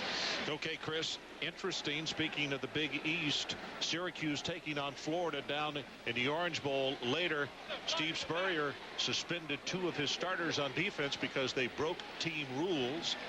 And that's a very good defensive team, but you lose your defensive coordinator, a little bit more interruption there, and you know that makes it tough on everybody as far as continuity and, again, focus. Yeah, it really does. And we watched a little bit of that Virginia Tech ball game. People serve notice right now. Virginia Tech's a top 10 football team. They return most of that football team. Everybody, you're right. They may be consistently each year as good or better special teams than any team that you see in the country, aren't they? They just manhandled Alabama today. Clock is running to 28, now 27, and he will just go down to one knee. Joe Tiller says, let's don't take a chance on handing a gift just before halftime. And the folks wearing the colors of Purdue are standing and cheering as they head to the locker room, because at halftime, the Boilermakers, huge underdogs in this ball game, are going to take a 10-point lead toward the intermission. So it's halftime with our score, 17-7 Purdue. Now with the new Dodge halftime report, let's rejoin Chris Fowler out in Tempe, Arizona. Chris? And then the 4 turnovers, that's the story of the ball game. Purdue minus 9 yards rushing, but they're not a rushing football team. They're going to win the football game throwing the ball and quarterback draws. That bottom number, 48 points a game, leading the NCAA, and right now the total at halftime is about 41 points under that. Would love to have been a mouse in the corner of that K-State locker room and heard what Bill Snyder had to say. I think exactly what he said was, we're better than this. People are watching this. We brought a lot of fans here. We need to start playing. Twice this year, K-State was down at halftime as this goes to Murphy, 5 yards deep. He will not return it. They were down at halftime to Nebraska and also to Missouri, and obviously they came back and won both. Adrian Karsten, what do you have for us? Ron, I think the extra 10 minutes in this 25-minute halftime made more difference to the Kansas State Wildcats, more significant than it was to the Purdue Boilermakers, for 2 reasons. On offense, if they can't keep those defensive ends out of the backfield, they start to pass. Watch them keep some backs in the backfield. You get a chip block on it. On defense, basically, to use their words, it's still on-the-job training when they see Purdue line up with no backs. They still don't know how to handle that with the proper personnel. Okay, we'll keep an eye on it. Ryan Young had his hands full in that first half as you look at the run, and that's close to 10 yards by David Allen to open the second half, and I'm going to say he is just short of the 30. O'Keefer stopped him. And going back to what Adrian Karsten was talking about, I think he's exactly right. If you ever wanted 10 more minutes, you want 10 minutes for Kansas State to try to make your adjustments. Mike Stoops defensively, Bill Snyder to right away the option, and David Allen's going to be a big part of this offense in the second half. He's been the most consistent, averaging 9 yards a carry. He has 36 on 4 attempts right now. Here he comes again. Has 5, has 10, counted off at 15, 16, and now at 19 yards. Austin makes the tackle, and Allen is running and also leading the cheer. Yeah, I'm gonna repeat myself. Well, this drive is so important for Kansas State to get them awake and to get them back in this football game. But this is their signature right here. They need to take this ball down and score a touchdown. They're down 17-7, but they have come out really clicking here in the third quarter on this opening possession.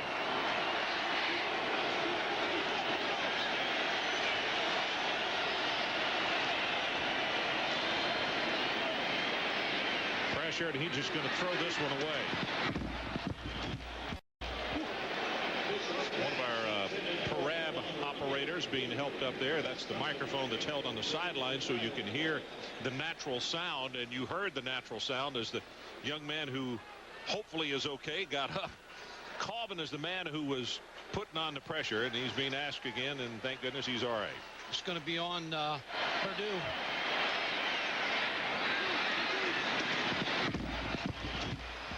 Well, if you want to know exactly how it sounded, and Billy Gustin reaches down and helps him up. Nice gesture. We want you to have everything real on this network. but not at the expense of our young people. You're going to have to get a new microphone. Big opening again, and Allen inside the 35. Henry Bell made the tackle, and right now, this is the most determined and good-looking drive that K-State has had. Well, K-State needs someone to step forward, and it's got to be David Allen, because he brings excitement with him in the kicking game, and you can just tell he wants the football. He wants his hands on the football.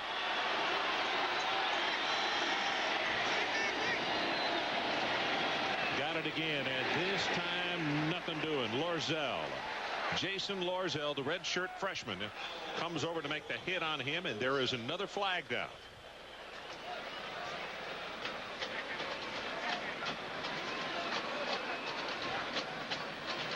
Yeah, they're going to call holding on Kansas State. Well, this has been a very good date for this school to play on, because on December the 29th, 1993, in the Copper Bowl, they beat Wyoming. In fact, it was Joe Tiller's Wyoming team, 52-17. They beat Colorado State in 95 in the Holiday Bowl, 52-21 on this same day. But they scored only 7 points in the first half on this December the 29th. And, of course, they've got a good second half left to go here. But right now, this is a drive stopper as they come up with a holding call to slow down momentum.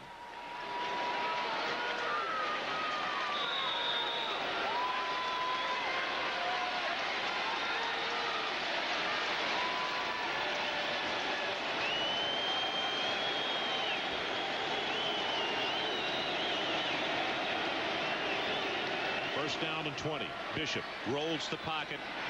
Now going to throw back to the other side, and he's got it complete. Nice job in the comeback by McDonald. And they almost pick up all 20 yards. In fact, they may have. Lorzell on the tackle.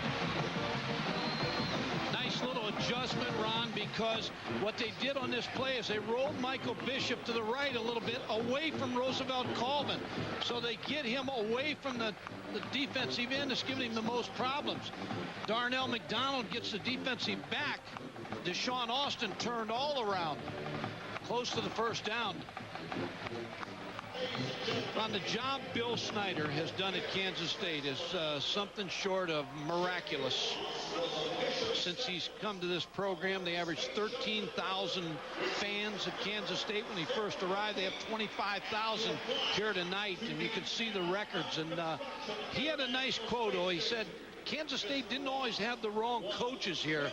They never had a chance. And I think that's a praise for his president, John Weefald, who has really come in here. And he said the sports is the university window that everybody looks through, and he wants it to be a good program. So my hat's off to the job Bill Snyder and the president, John Weefald's done.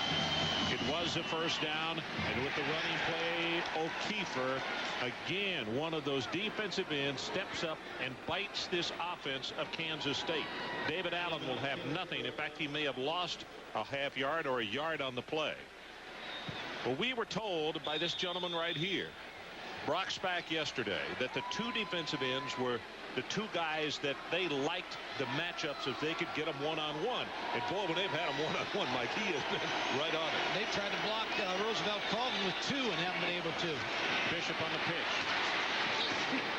Good hit by Beasley. You could see those heads snap back. Flag is down, and that time Colvin was coming in on Bishop, and he laid a pretty good lick on him as the pitch came. Like Gooseby again on the outside. He's a runaway train blocking.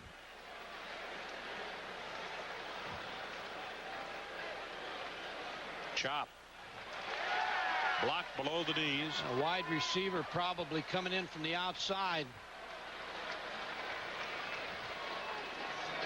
Can't see it. There's Goolsby's block.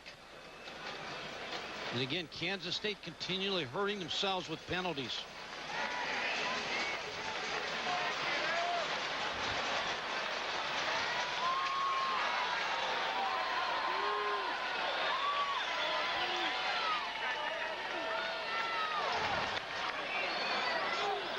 May have been on Darnell McDonald, number 80.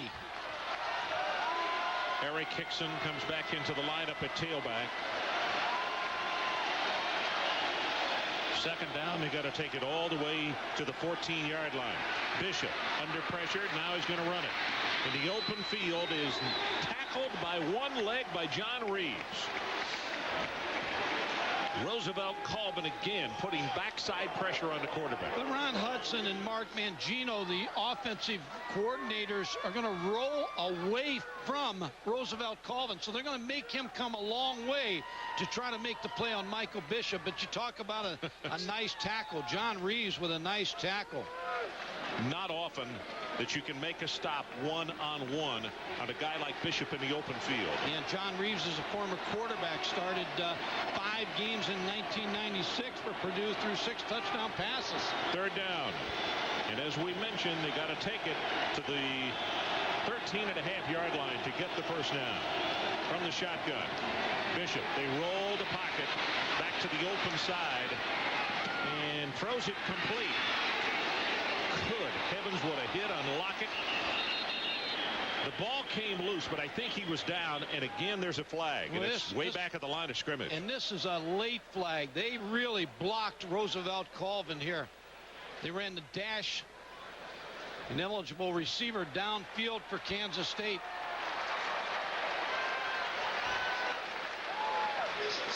Dash play, dash meaning you drop back as a quarterback and then roll one way or the other, and they double teamed Roosevelt Colvin.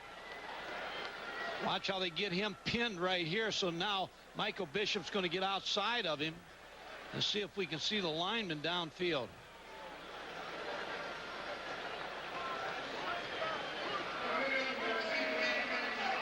Maybe Martin? Yeah, but that's awful late there. I have to question that one too.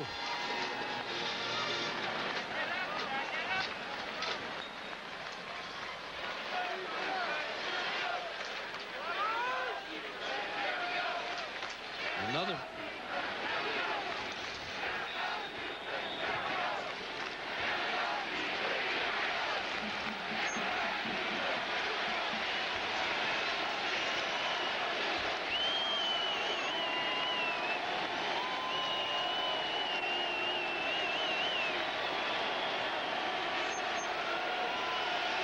Well, Ron, I just watched that replay, and I just don't believe that's a penalty. Bishop sets very deep this time and goes for the end zone, and that ball is going to be knocked down. Coming all the way across field was Todd Stelma. Boy, it's really hard to throw a pass that long across field and not have help. Plenty of time to come over and either intercept or knock it down. And again, that penalty really sets back Kansas State, keeps them from scoring here. Trying to get the ball to Darnell McDonald, double coverage. You know, I'm a little surprised that Bill might not go for a field goal here, because it would be 59 yards, and Grammatica's hit him from 65. But if he misses, he get a good field position up. They kick it for the far sideline. This is a good hanging spiral, and it's going to hit just 1 yard deep in the end zone. 42 yards in the punt.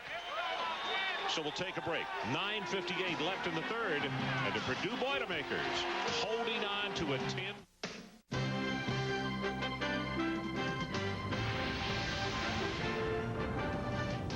ESPN's exclusive presentation of Bowl Week and the 1998 Builder Square Alamo Bowl is brought to you by the San Antonio Convention and Visitors Bureau. The San Antonio Convention and Visitors Bureau invites you to join us for a San Antonio vacation that's pure fun. And by Ford F-Series, the best-selling trucks are built Ford tough. And of course, a site of it, real historical site in this state, and the comment it's always made, I can't believe it's that small. K-State, that was the longest drive of the game, 38 yards, 5:02 off the clock, and no points.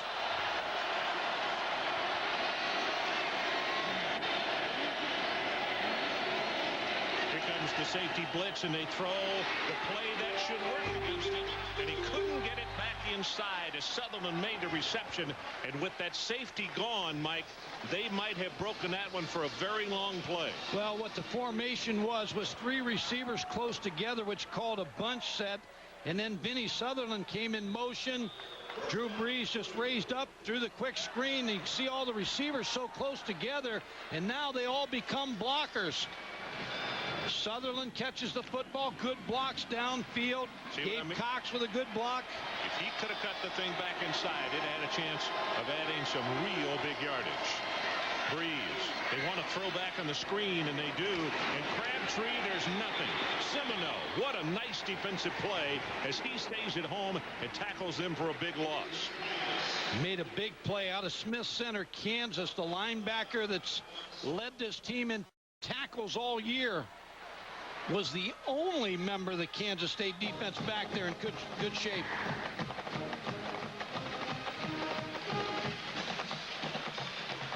Stratton checks into the lineup, number 89. And at Stratton, for the most part, they don't use him just to block. He is their best pass-catching end, number 89, a redshirt freshman out of Oak Brook, Illinois. It's Isaac Jones in motion, bottom of the screen. Brees, quarterback draw, nothing doing. Better job there by the defensive line. Andre Rowe and Joe Bob Clements, they had a little game going on the defensive line. And that stopped the quarterback draw, Drew Brees.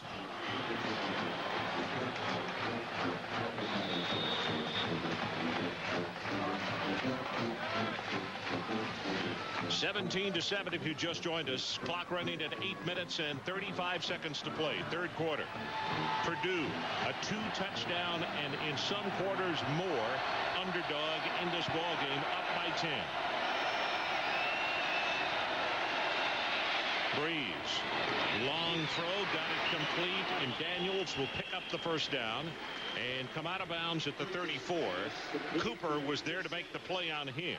Cooper shows you his speed from that strong safety position, making that play. Brent Venables, the linebacker coach, on his way to Oklahoma after this game, having a conversation with his outstanding strong safety. So Danny Rogers prepares to kick it away.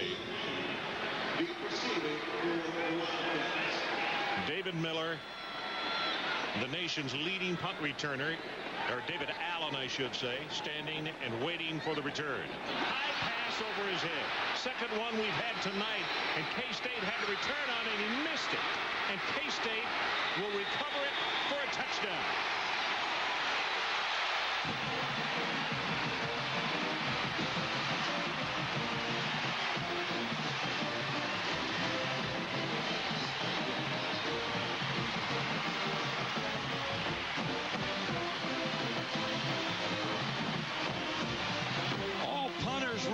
Taught when the ball goes over your head to scoop it out of the end zone, take the safety. That's what he tried to do, but he overran it. You do not want to give this ball. To Sanford, that is the second one. Joe Tiller timing the punter, but the snap goes over his head, and everything breaks down. Havoc winds up.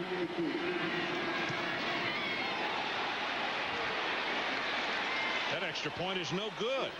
Gramatica yanks it, and it goes wide left. First one that he has missed all year, and consider this as we go to break. The only 2 touchdowns K-State has in this ball game are from errant snaps from center. We'll be right back.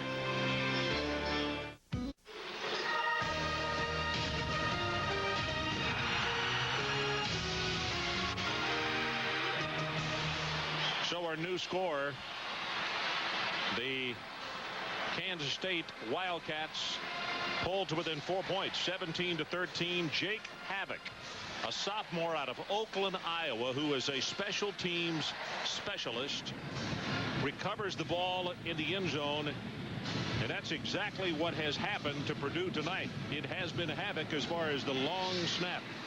Sanford with a couple just a little too tall. That's cost him 2 touchdowns.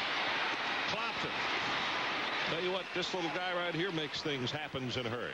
Adrian Karsten, what do you have for us down there? Ron, unfortunate right now, Standifer is the head coach's nightmare. What you're looking at is Joe Tiller in the upper right corner of the screen with a stopwatch. And what he is timing, if the ball ever got to the hands of the putter, in about 2 seconds, if he can make the punt, no one can touch it. But this is all Standifer has to do in the game. And I can tell you right now, from experience, that no one feels worse than he does right now. 1-in-1 game is bad enough, but 2 for touchdowns is just unforgivable when that's your only responsibility in the football game, Ron. Interesting, on the sideline, number 20, Chris Daniels, who is a wide receiver, was practicing long snaps a moment ago. We'll look and see if they use him on the next punt. Crabtree, maybe one, is knocked down hard by McIntosh. No, there's Daniels, and he was rehearsing long snaps on the sideline. Yeah, he was practicing on the sideline. 2 snaps, and let me say this about Standiford. His snaps are very, very good. He's got good speed on him, just too high. Yeah, I mean, he gets it back there. It's a rocket. Exactly what you want. They're just too high. If you have a 6'6" punter.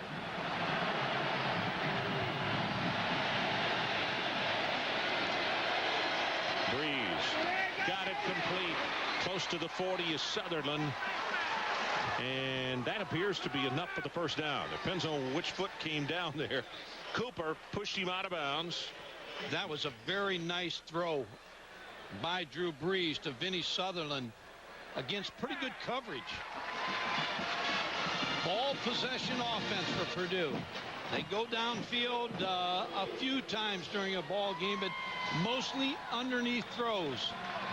14 of 31, 2 interceptions, 117 yards, and 2 touchdowns for Drew Brees tonight. Sets, now he's going to run, and that won't last very long because they collapse. Kelly is there, Robinson is there. And Jeff Kelly playing a little bit more in the second half. Well, we talked about the linebacker situation with all these different formations that somebody has to sit out, but Jeff Kelly playing a lot more here in the second half, but going off the field again. Now this time both Oaks and Kelly go off. Yeah, Jeff K-State will play with only one of their linebackers. 2 on the sideline again. And again, it's not just your best football players, but your inspirational leaders on the sideline. Semino, the only guy in the lineup at that linebacking spot, throws it complete. That's Jones, and not going to have the first down. It's going to be 3rd and short. Chapman makes the tackle. Talked about that they average in a game, a regular game against a normal football team that's going to play with a tight end, 2 running backs, that they would play almost 70 plays. Jeff Kelly's only played 15. Oaks has played 25. Semino 40. So you can see the effect of the formations Purdue has had on these linebackers. 3rd down. Just over a yard for the first down. Brees tripped over his lineman and got it away, and it's intercepted, and that's Chapman. Brees tripped over his guard and still tried to get it away. That's his 3rd pickoff of the night. It looks like David Cohen, as he was trying to slide, Drew Brees hit the foot of David Cohen and was falling down and threw the football. Lamar Chapman had the interception.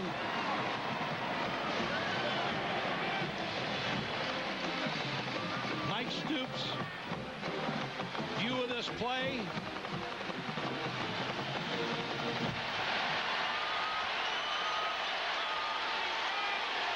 And the interception by Chapman.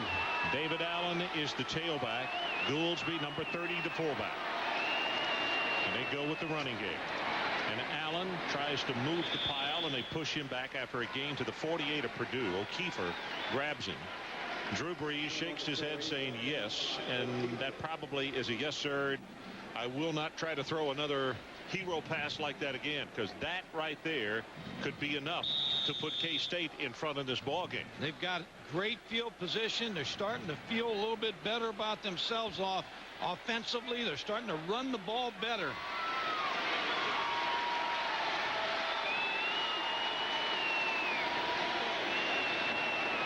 Rushing yardage, Purdue. Of course, the sacks come off that, but a -42. Bishop, it is a design play, and Lorzell is right there to necktie him after a gain of a couple, and now it's going to be third down, and they still need about 4.5 yards for the first. And that's been the problem with Kansas State tonight. Third down, they haven't been able to move the chains with any kind of consistency. Michael Bishop shows you how good an athlete he was in that last play. Looked like he was shot out of a cannon. Roosevelt Colvin has come into the lineup, and he is lining up at the left defensive end spot.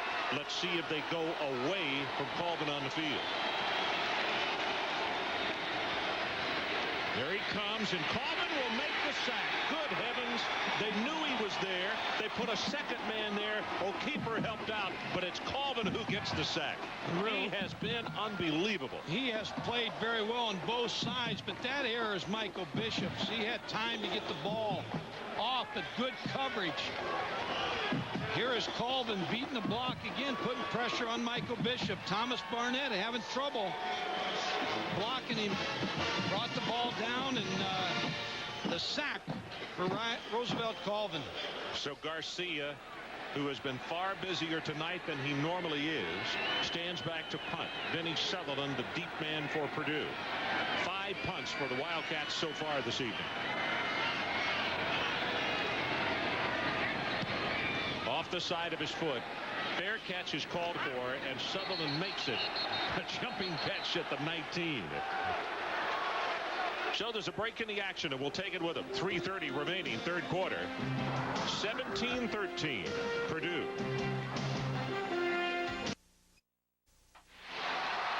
Well, Sunday night's pep rally down in the famous San Antonio Riverwalk.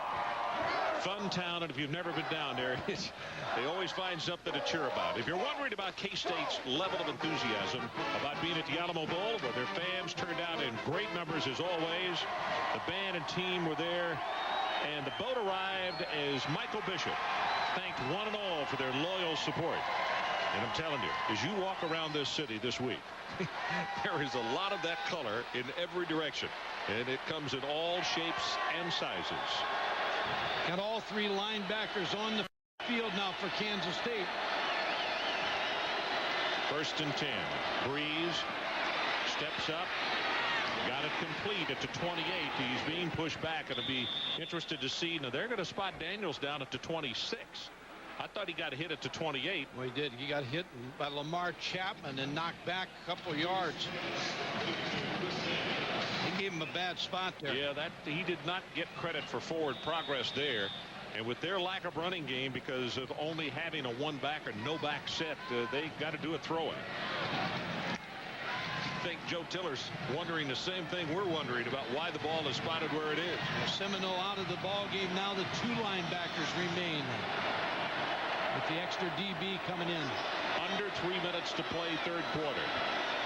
Here comes the blitz. Pressure up the middle, and he puts some air under it, and he's got it complete, and that's Sutherland. Now, this is what Purdue wants. They say, you want to play one-on-one with us? We may not have a bunch of 4-2 guys, but we'll get open if you protect us one-on-one, because you can't do it. That's 29 yards on that play. Well, anytime you jump the receivers, it's going to turn into a fade. There's a couple low blocks. A little pressure by Jeff Kelly. Andre Roll, number 56, gets to the quarterback, but Vinny Sutherland with a good route against Milton Proctor. Sutherland now 3 catches for 53 yards, and they move the chains. The ball just outside the K-State 45. It's Crabtree in motion. They swing the pass out. Nice job defensively, but he breaks the tackle, and that's Isaac Jones to the 40-yard line. Carter finally stops him. Yeah, Jared Cooper tackled the shoe. Pulled it off of Isaac Jones, and that's all he got. You know, he's got on the gloves and everything else. He's not going to be able to get that shoe tied, so they get another receiver in the ball game for him. Number 14, Sutherland, comes in, and Jones will take a little rest here as he reties his shoe.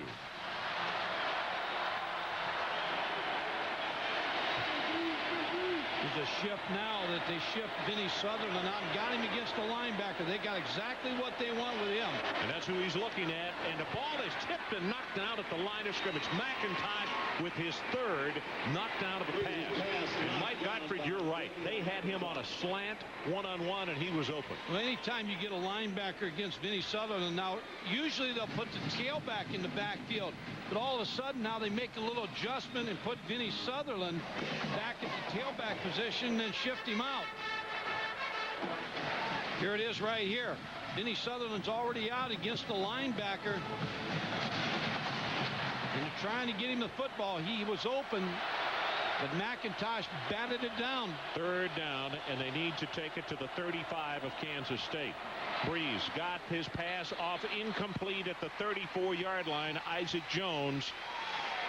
And there was pretty darn good coverage there by K-State. Carter was in the area.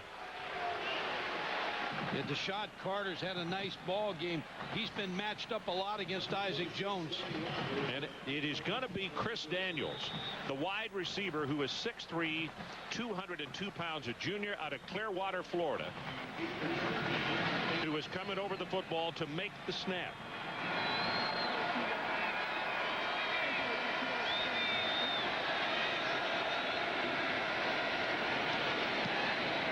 Very high. Allen runs away from it, and it is down by Purdue at the 1-yard line.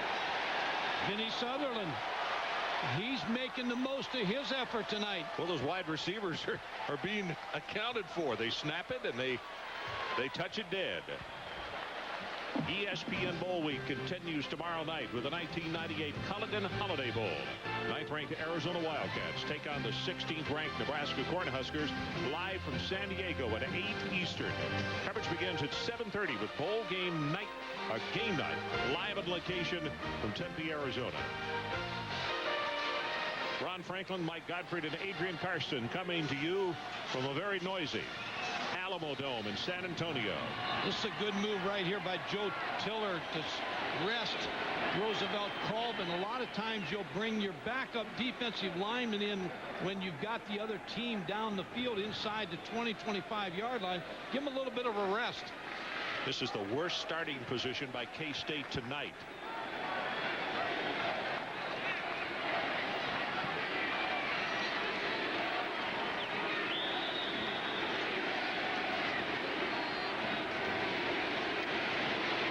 Where you got to be really careful of Michael Bishop, and you can't get lazy on any step. They'll go with the running game, and it's going to be Allen who is tackled by Fells close to the 5. Michael Bishop took a long time at the line of scrimmage there. What he's doing right now, Ron, is he's looking, he's going up to the line of scrimmage with a formation. He's looking to the sideline for Bill Snyder if he wants to change the play. It's given more of an opportunity to call the play based on what they're in defensively.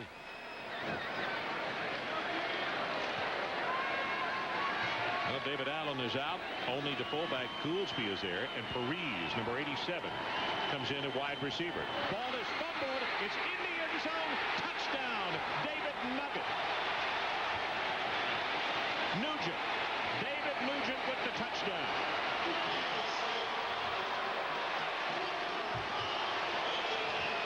Never got the football.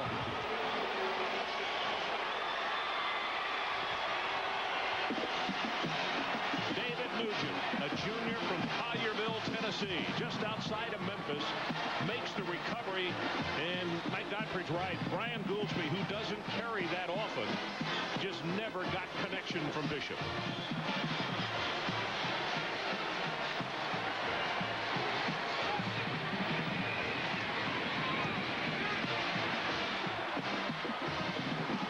Good, and with 52 seconds left in the third quarter, our new score, Purdue 24 and Kansas State 13. Watch the handoff. Michael Bishop almost like flipped it into the hands of Brian Gouldsby, and they just never had it.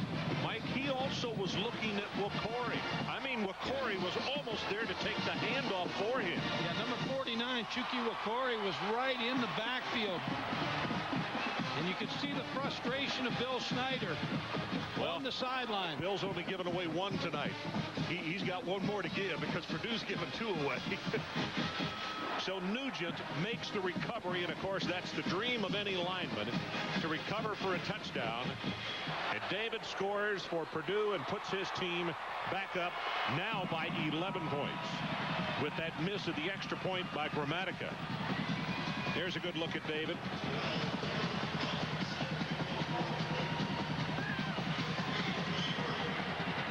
Collierville, just to the south of Memphis, Tennessee, wound up heading to West Lafayette, Indiana to play his college football, and right now is extremely proud. Here comes Bunton's kickoff. Murphy, 2 yards deep, he'll return it. Remember, I told you this is the 4-2 sprinter, and he ran right into the man. That's Bell, who is there to make the tackle. On New Year's Day on ABC, it's Michigan against Arkansas in the CompUSA Florida Citrus Bowl. Then the Bowl Championship Series kicks off the Rose Bowl presented by AT&T as UCLA takes on Wisconsin, followed by the Nokia Sugar Bowl, Ohio State and Texas A&M. On January the 2nd, Florida meets Syracuse in the FedEx Orange Bowl. And on Monday, January the 4th, the Tostitos Fiesta Bowl, #1 Tennessee against #2 Florida State for the national championship. ABC Sports, your home for the Bowl Championship Series.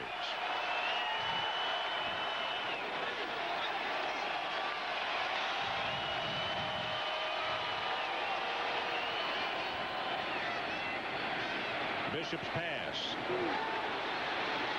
Brees in and out of his hands. Again, that ball was thrown right to Gavin Brees. He should have made that catch. Michael Bishop, that's probably the best pass he's thrown in this ball game. Had a good zip on it. Just an incomplete pass. Deshaun Austin. Mike gave you the history on him. He's been hurt. See, Michael Bishop's looking to the sideline now. Bill Snyder's making this play call. Play clock is at 9, now at 8.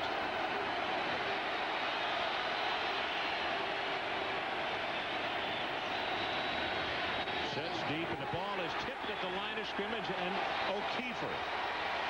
O'Keefer knocks this one down. Well, the defensive ends, Colvin and O'Keefer, have had big nights. And, you know, let's throw Wakori's name in there as well, because I still think he was a big part of that fumble on the handoff just a moment ago. So you're right, all three of them. Yeah, they've had the tackles for Kansas State have had problems all night.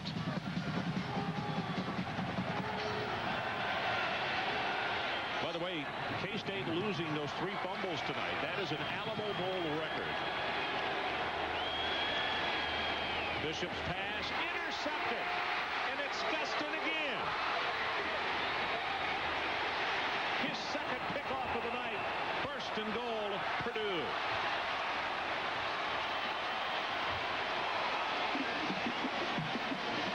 Boy, Billy Gustin read the route of Aaron Lockett. He got right on the hip. He knew they were clearing out on the outside, and he knew Aaron Lockett was going to run an out route.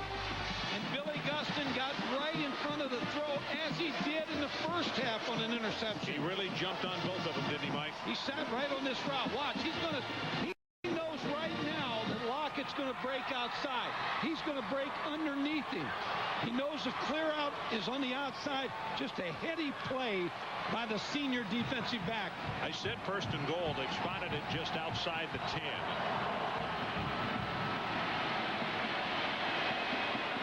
From the shotgun, Brees, incomplete. One more comment about Gustin.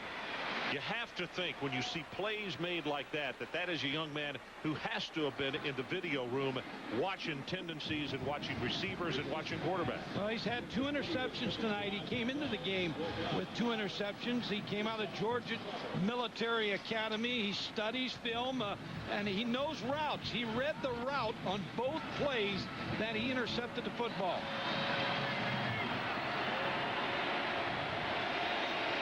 16 seconds left in the third quarter. That pass complete to Jones, but not for very much because he was slung out of bounds at the 8 by Carter.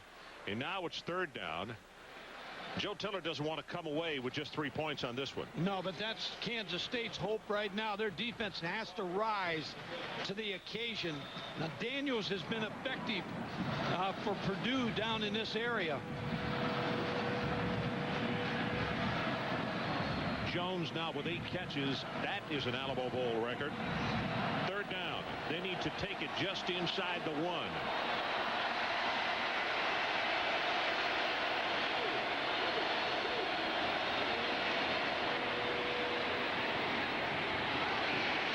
Incomplete.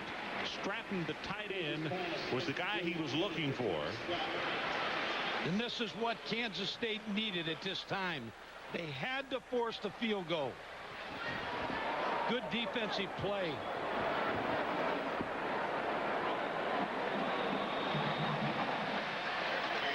Bill Sandifer comes in. He was on the extra point a moment ago, and he will snap for this field goal attempt. It's a 26-yard attempt. Dortch is 1 of 1 tonight. Good pass. Kick is up, and he squeezes it through. Butler was close for a block, and with 4 seconds remaining in the third quarter, will hold it right here as Purdue extends its lead to 14 points.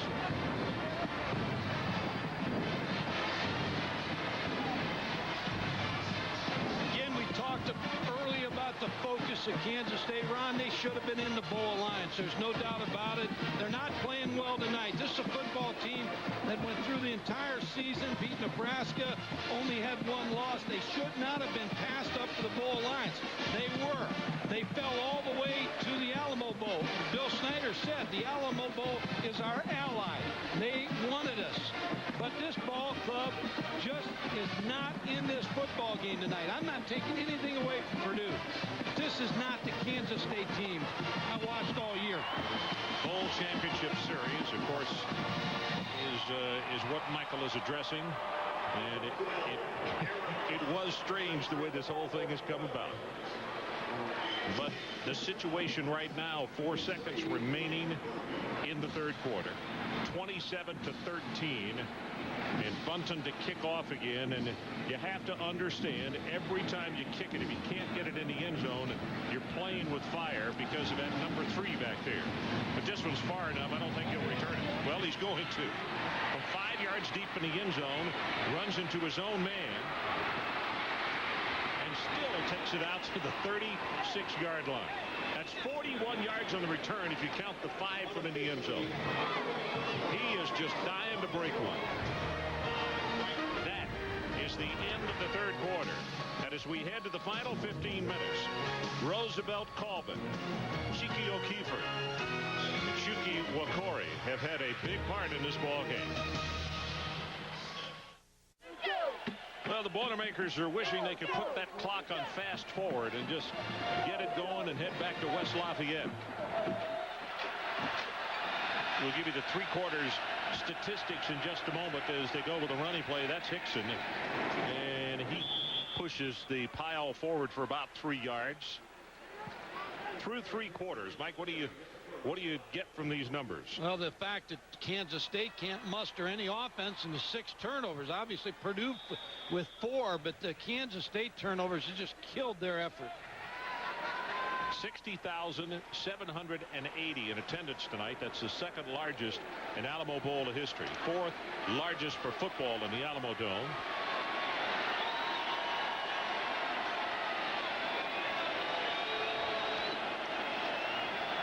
Bishop sets deep under pressure, and he's sacked by O'Keefer. 5 times those defensive ends have gotten to him tonight.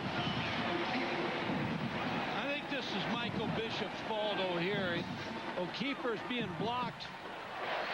Now they block him up in the line with Thomas Barnett, and then he just runs over Eric Hickson. So really, Michael Bishop never had a chance again. O'Keefer has 3 sacks in the ball game. Once you make Michael Bishop pull that football down and reset, O'Keefer's just right after him. Third down, and they have to take it out to the 46-yard line to keep this drive going. Bishop throws very long, and it is caught by Brees. That's one you throw up, Ron. There may have been a little push off on Henry Bell by 53 Brees. yards. Yeah, Brees may have pushed off on Henry Bell. But a high fly throw by Michael Bishop. Let's watch it here. Michael Bishop throwing across his body. No, Brees just did a nice job against Bell. Bell kind of loses his balance. And of all the plays that looked as though it was going for naught, that one was one of them, and it winds up as a plus 53.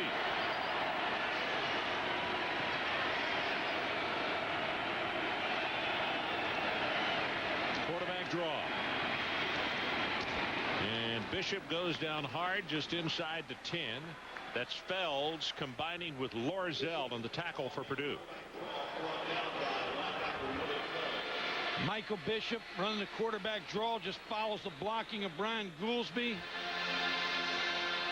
Fells makes the play. He's had a remarkable ball game also, Ron. Willie has talked about him being a wrestler in high school. He had a three-year record of 99-2.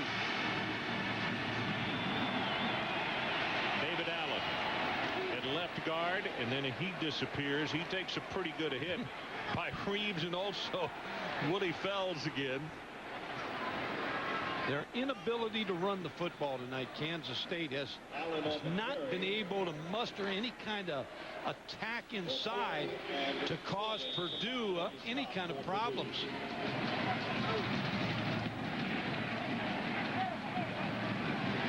Mark Mangino, who you see right here on the right, Ron Hudson, the quarterback coach, done such a great job of Michael Bishop running the football and the quarterback counter and ISOs and draws. People from all over the country have called about their running game. Timeout called by Kansas State. Will take it with them. 12:08 to play in the game, and the Wildcats are down by 2 touchdowns. A 1.9% APR.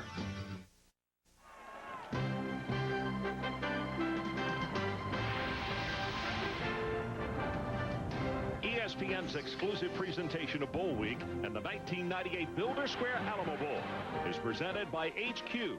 Builder Square is turning into the all-new HQ, the home quarters, and in part by Chrysler, engineered to be great cars.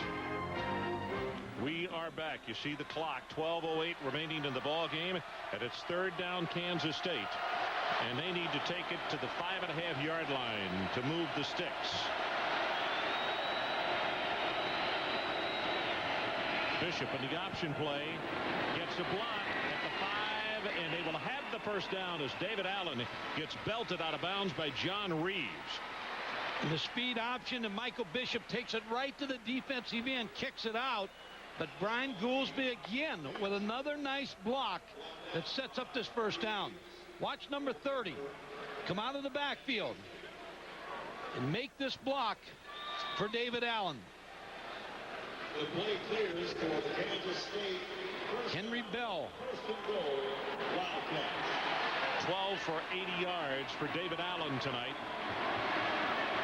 First and goal, Wildcats. Allen again, right side, touchdown, K-State. Brian Handley with a huge block.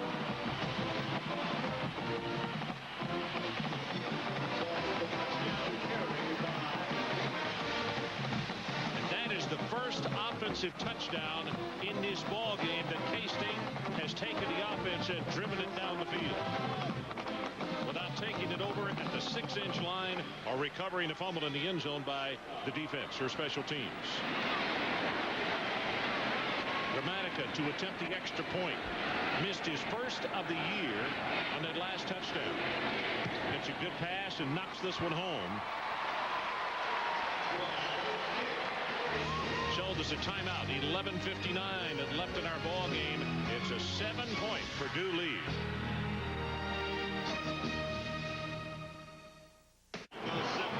Well, that's the longest drive of the night. 7 plays, 64 yards by the Kansas State offense. 3 minutes and 5 seconds off the clock. Michael Bishop engineers it. Jones scores the touchdown. And here's the kickoff. Line drive, and it's going to go in and out of the end zone. Adrian Karsten, let's check in with you. Run all night long. The Wildcat defense has been trying to figure out how to stop Drew Brees. Now, hopefully not too late, they think they've got it. If they can force him out of the pocket on this drive, they figure they get the ball back. They can stick it back in the left end zone as you look at the field. But, Ron, the ironic thing is, the times I've seen them drive Drew Brees out of the pocket is when Semino, Kelly, and Oaks have been in there together, and that has not been very often. Well, I'm looking at the field right now.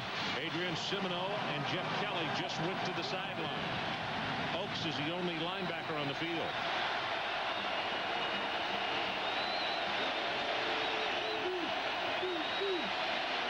Brees puts some air under this one, and in and out of the hands of Sutherland. Boy, that was close. Threw a nice pass. Cooper had the cover. Yeah, you work on the strong safety again, Jared Cooper. Sutherland, but Purdue has dropped some passes this evening.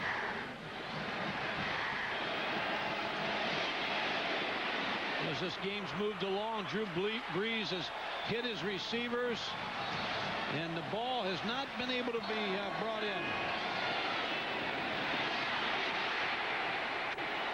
We've got it unofficially. 8 drops with that one right there. Brees lobs it too high and should have been, almost intercepted by Butler. They gave the statistic to us the other day, Ron.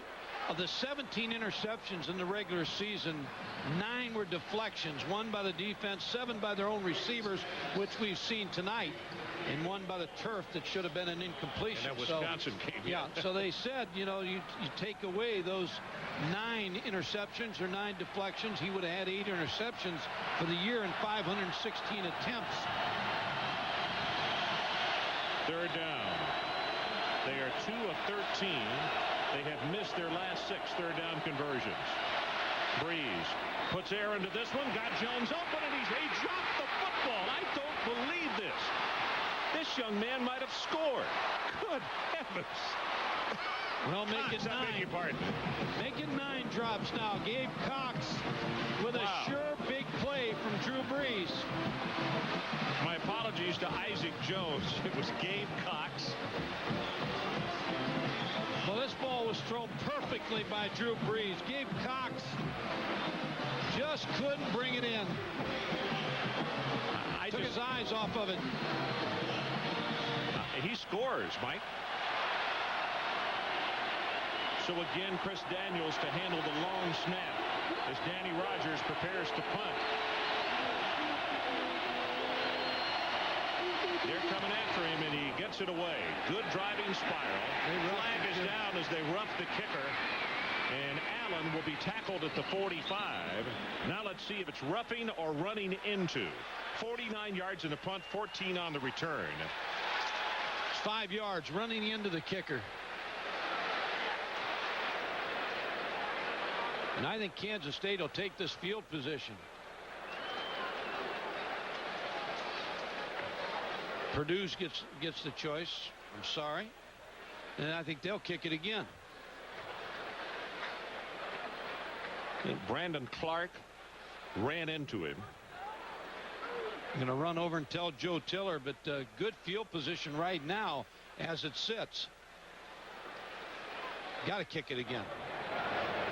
We're running into the kicker. It's a 5-yard penalty. 5 yards from the previous spot. We'll replay 4th down. Yeah, they hope to get a better kick here than they had on this last play. But you're going to see Kansas State coming after the punt.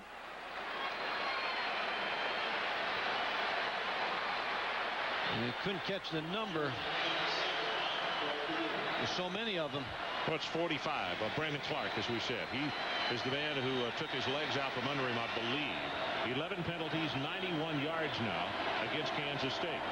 And David Allen, dangerous as again. He's clapping his hands, waiting for this football.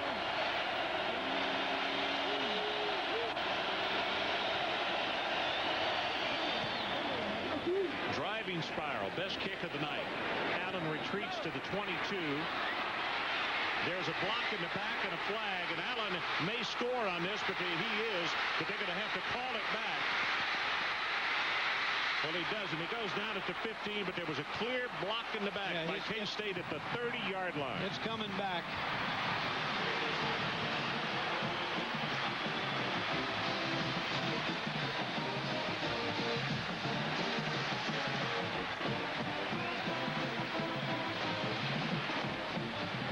May have been Havoc.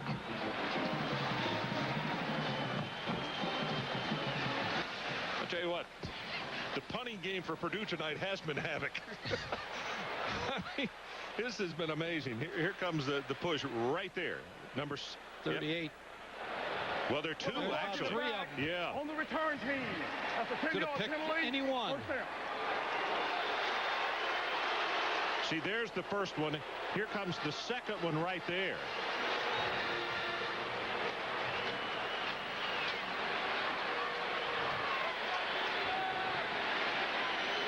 So McGraw was one, but he wasn't the only one. No, he could share that honor with several players.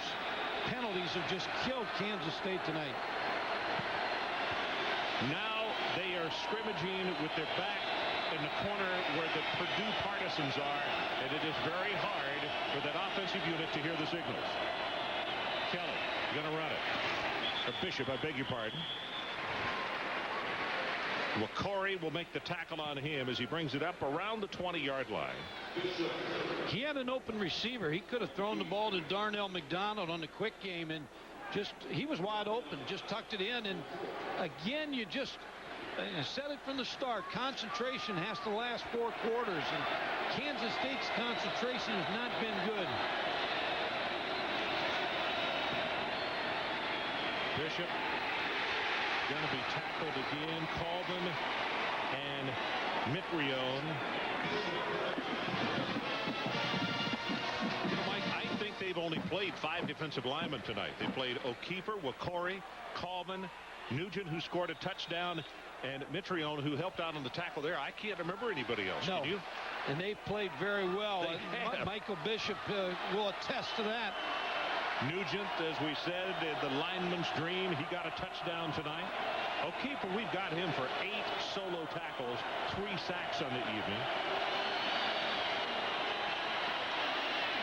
Pass over the middle. It is tipped and almost intercepted by Lorzell. Trying to go to Darnell McDonald again. But this is a series. Again, you go back. Now, this started up first play. He had McDonald open. He tucked it in, ran with it. Second play, he ran with the football when they went back to pass. Then the third pass was not very crisp. Again, just not in sync.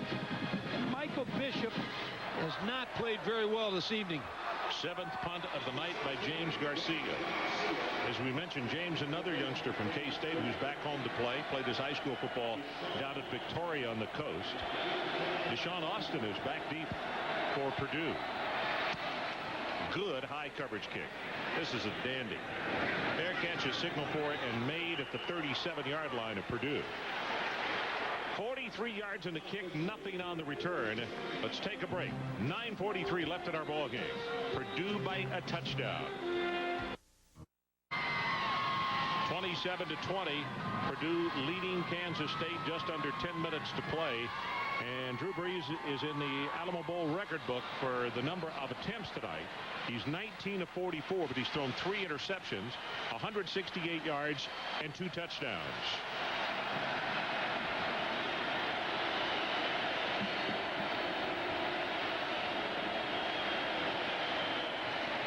Crabtree takes it for short yardage into the middle. It's Chris Johnson who's down at the bottom of the pile along with Jeff Kelly. And one of the reasons he's in that record book is because their inability to run the football. The only chance they got of moving the football is Drew Brees throwing it. And Ron, you talk about changing times. I was reading where Bob Greasy in his 3-year career threw 28 touchdown passes at Purdue, and Drew has had 36 touchdown passes in the regular season. So you talk about changing times in the Big Ten and at Purdue. Here comes the blitz in the middle, and they give it to Crabtree, and he breaks it. Crabtree Crabtree will have the first down, and he's still going across midfield. Carter finally stopped a 16-yard gain. Well, Jay Crabtree probably knows a lot of these Kansas State players because he played at Coffeyville Junior College in Kansas, where he rushed for 24 touchdowns last year. Purdue with success recruiting the junior colleges.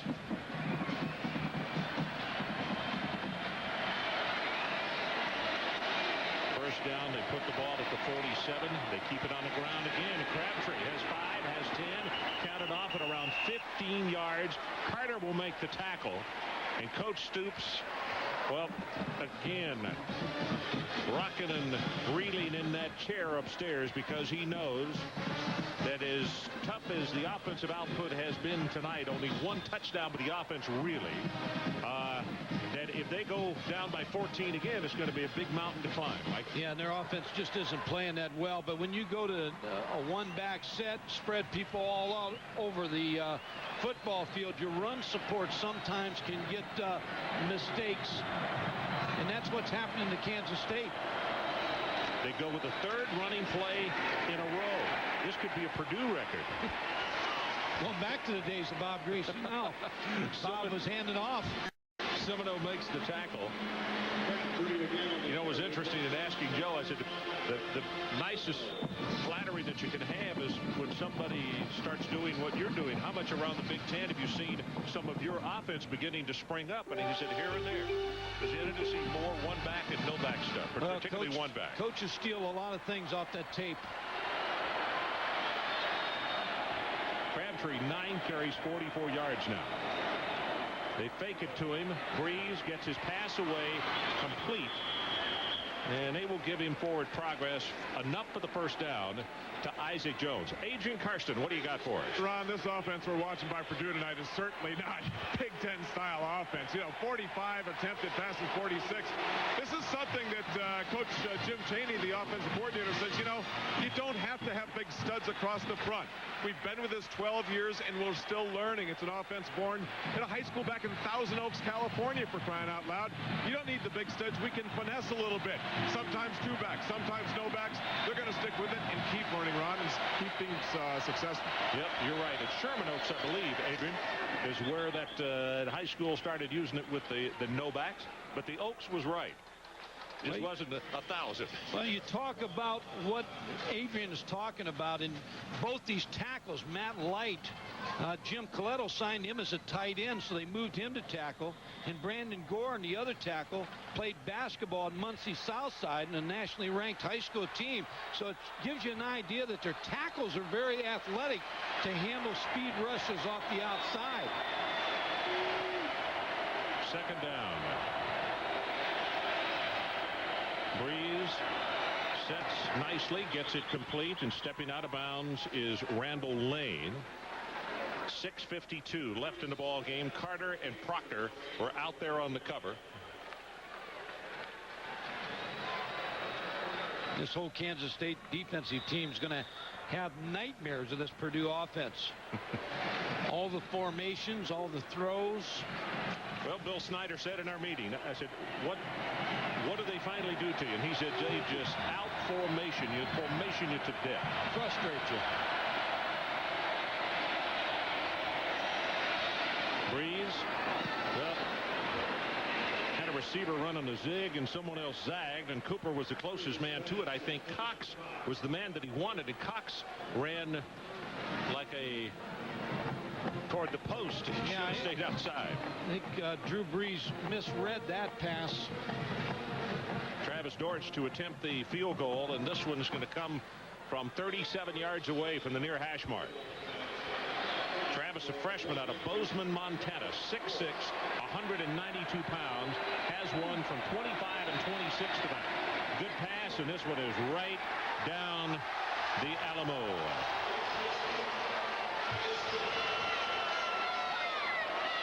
So the Purdue Boilermakers, with that field goal, push their lead back to 10 points. And we'll take a break with 6:44 remaining. The Big Ten right now up by 10.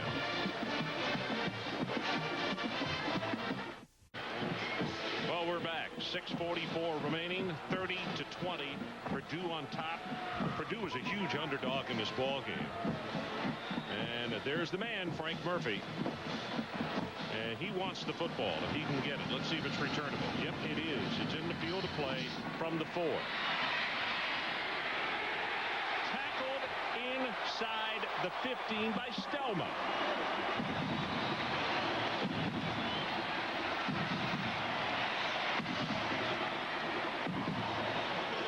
ESPN Bowl Week continues on New Year's Eve with the amazing running and passing skills of Tulane quarterback Sean King.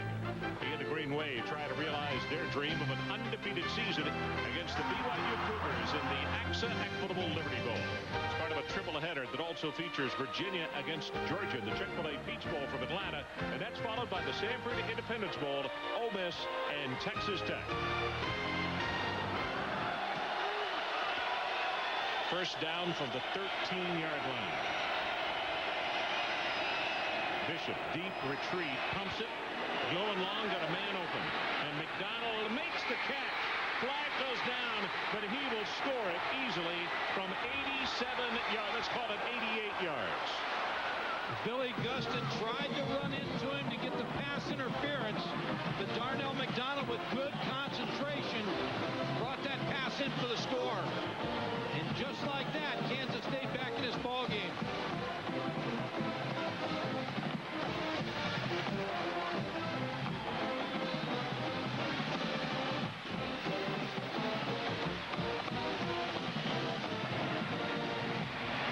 Pass interference on the defense. By rule, we have a touchdown. Penalty is declined.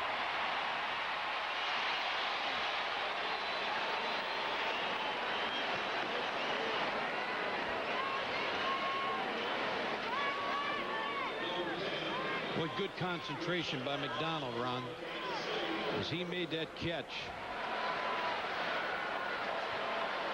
1,092 receiving yards this season.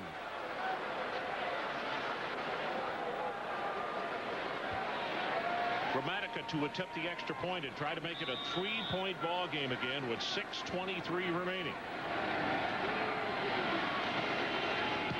And he does.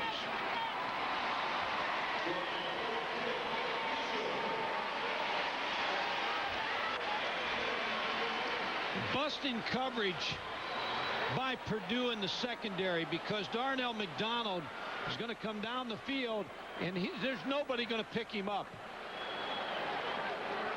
Billy Gustin just tries to run him down knowing that the ball's coming to him. Gets the interference call, but McDonald with good concentration, watches eyes, just watches the football, brings it in and then takes it in for the touchdown. Good arm strength by Michael Bishop. Threw it a long way.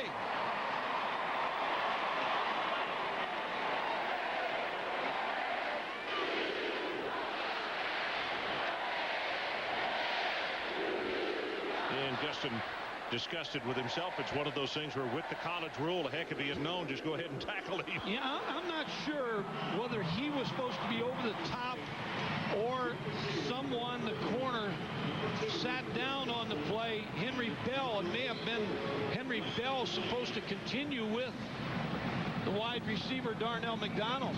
They're now saying officially 88 yards, and that is an Alamo Bowl record by McDonald to pull his team to within 3.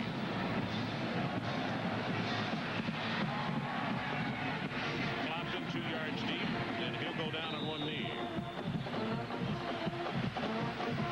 Well, coming up next, Sports Center immediately following our game with your host tonight, Carl Ravitch and Dan Patrick, standing by in Bristol. Ron, two things. Purdue, first of all, has played a very good football game. They get a young team. This is a team they're going to have to be reckoned with next year in the Big Ten. Drew Brees will be a candidate for a lot of awards next year. Kansas State, I still think, and I'm still saying, they're the victim, of not being picked up in this Bowl Alliance. Last loss. BCS, Mike. BCS, and I think it's hurt them tonight in this ball game. They're trying to get back in this thing. Crabtree is going to be stopped for about a yard loss.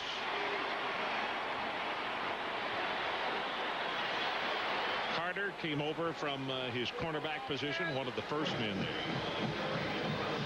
Right now, what Joe Tiller wants to see happen is let that clock move, but they're going to have to move the chain several times to get it down where they want it.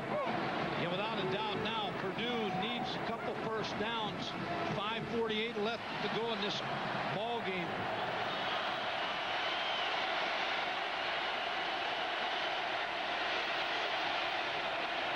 Running play again. Crabtree takes a real shot from McGraw. You could see John come up quickly. Cooper was there as well. And now decision time, third down. And from where they're marking it, it's still going to be about 9 yards for the first.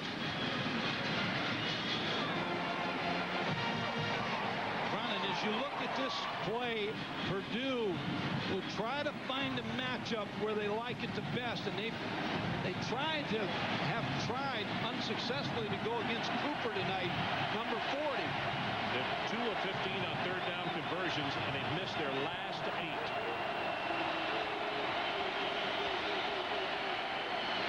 Cox makes the catch, and also Jones, I beg your pardon, and Cooper is right there to make the hit on him. They're not booing, it's cool. Well, what happened on that play is they man coverage, and Jared Cooper ran across with Gabe Cox, and he read the screen. Watch number 40, Jared Cooper, as he goes across. Now he reads the screen. Now he breaks up and makes the tackle and forces this punt. Nice play by Cooper. Daniels again, the man to snap. Low pass from center, gets his kick away, and this spiral's not going to turn over. Allen from the 42.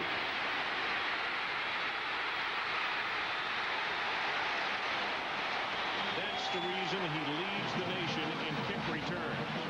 Danny Rogers, the punter, made the tackle. And that's been the player of the game for Kansas State on offense.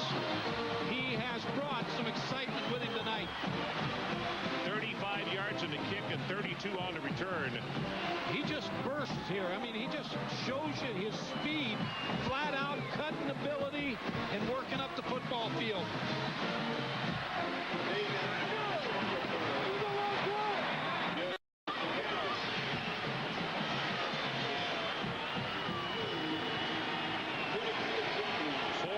To play. And K-State can smell momentum going in their direction. Here comes the quarterback draw. Still on his feet. And Bishop will take it close to the first down. Around the 16-yard line. Lorzell makes the tackle on him. Well, Michael Bishop's not used to losing, Ron. In his junior college career, in his college career at Kansas State, 46-2.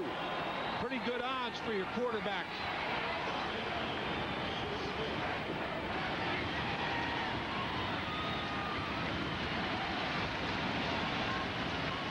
30-27, Purdue. But that lead is very much in jeopardy right here. They did move the chains. It is first down from the Boilermakers 16. Hickson breaks by a tackle, breaks by a second one as they try to take the ball away at the 11. Nugent is down there to make the tackle.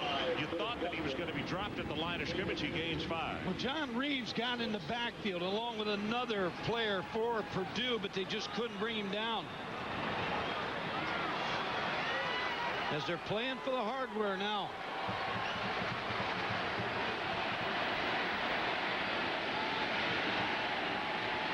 Joe Tiller trying to get his defense sparked.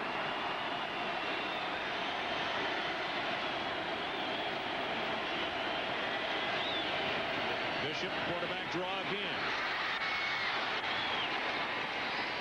And Gustin neckties him just shy of the 5-yard line. Playing with a little more emotion now in this quarter. Michael Bishop, he's like turned it up a notch. These last 2 quarterback draws, he's running with more authority. You see a nice block by Ryan Young. Now all of a sudden the rush of Purdue is a non-factor because everything's going up inside. And when you look at the difference, 309, the average size of the K-State line, to 268 for that defensive front for Purdue when it comes to a muscle situation such as this, that it's a decided advantage to the Wildcats. Yeah, and you chased Michael Bishop the entire ball game. You've had that long layoff. You tire out a little bit.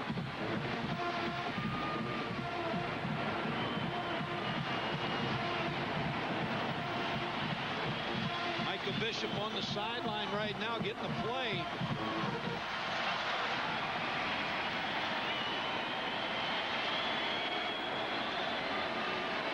Plenty of time on the play clock. It is at 13, now at 12, now 11. Bishop straight ahead with the quarterback sneak, and they will have the first down just inside the 5. Willie Fells, the junior out of Palatka, Florida, who has had a really outstanding game for Purdue, makes the tackle. Here's Ron. We're in the huddle. Michael Bishop challenges that offensive line. This is a heavy senior football team on the offense.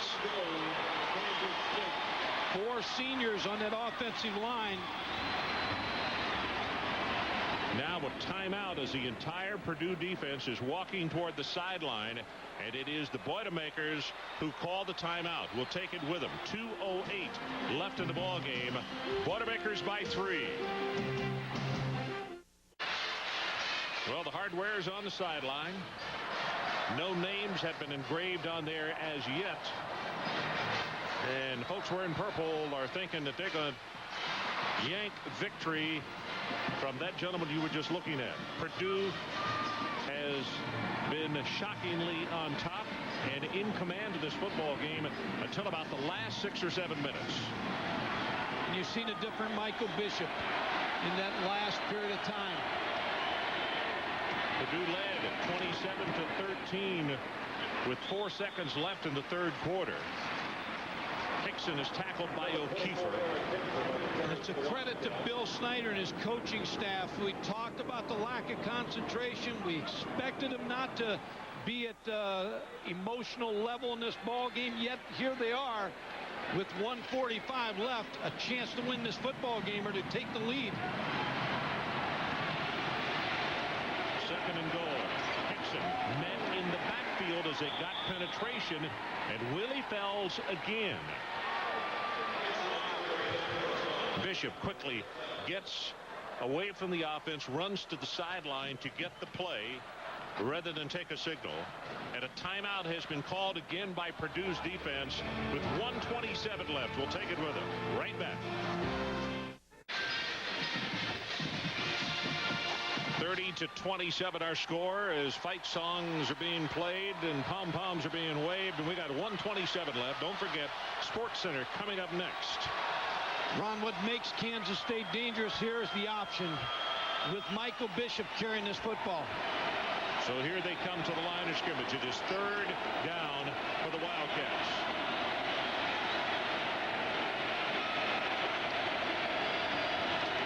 Throws for the end zone. Touchdown Swift.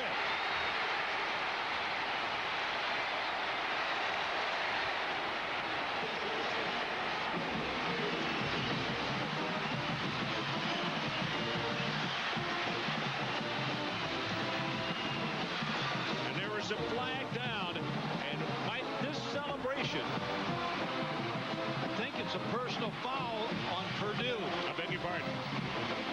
I was thinking maybe unsportsmanlike. Let's see.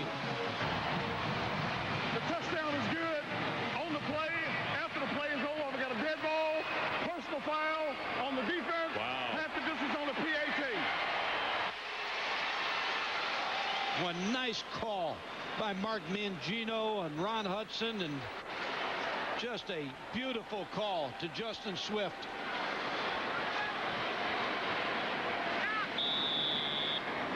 Martin Gramatica with the extra point attempt. Well, he got it, and it is now. Flag is down. Let's wait and check that.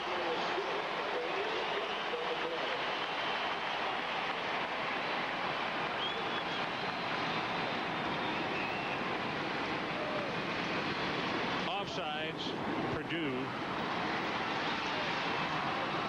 They'll turn it down. Now a field goal won't help you. Got to score a touchdown. Offside on the defense. Penalty refused. PAT is good. 34-30, K-State. Here's the touchdown. Michael Bishop with a good fake, and they were thinking option. And then raise up and throw the football to tight end Justin Swift.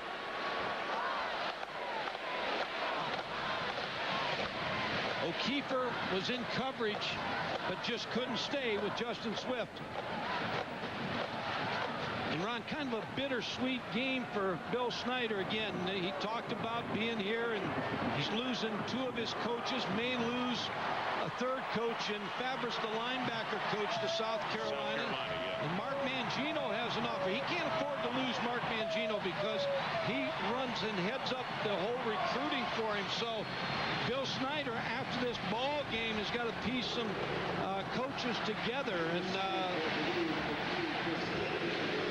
cannot afford to lose this man right here. Tough enough losing the three coaches that he's going to lose. But Drew Brees on the sideline looking up at the clock. Got a minute 24 seconds to work with. Let's see if Gramatica kicks this one into the base of the end zone. They'll not return it.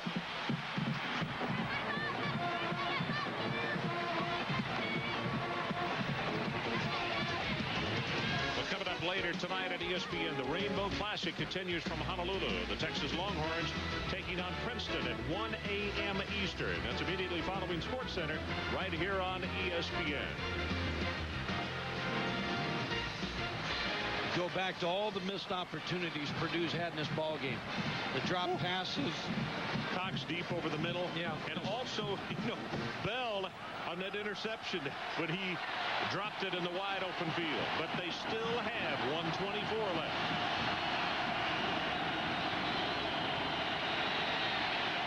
Pass is low. That's the 49th pass attempt by Drew Brees, looking for Jones. A lot of people still asking the question, how did Drew Brees come out of Austin, Westlake High School, and nobody in Texas or the Big 12 recruit him? As a starter, never lost a football game in high school. But he did have a serious knee injury. I've heard a lot of reasons why he was not taken. But he's still got 2 more years at Purdue. He's going to do a lot of winning for the Boilermakers. Steps up, gets it away, and that one is too low. The most difficult thing for them next year, he could be not only as good but better, but they lose Iowa and Illinois on their schedule, and they pick up Ohio State and Michigan, and both of those games are on the road. That is not a good swap. No, but they return most of their football team, and they've nationally recruited more since Joe Tiller's been there. They only have 4 starters from the state of Indiana. So they're all over the country, which goes from his Wyoming days. 2 of 16 third down conversions, and they have missed their last 9. Brees' pass got it complete, and they'll have the first down. A good effort by Chris Daniels.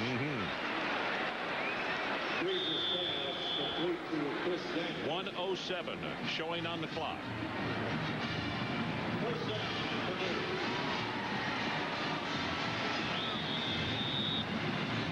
Now it's whistled back in. 1:04, now 1:03.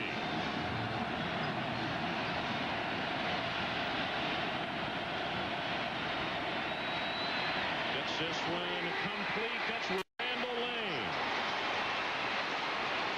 Sometimes they have trouble with the easier catches, but Randall Lane just snatches one out of the sky for Drew Brees.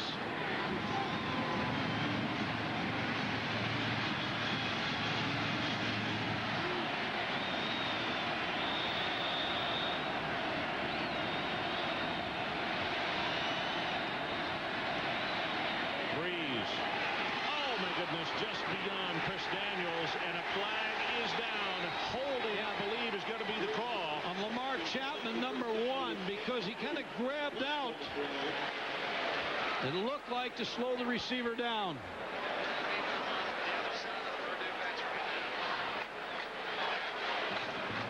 Chris Daniels. the intended receiver, Lamar Chapman, who's played well tonight. We have pass interference on the defense. That's a 15-yard penalty from the previous spot. Automatic first down.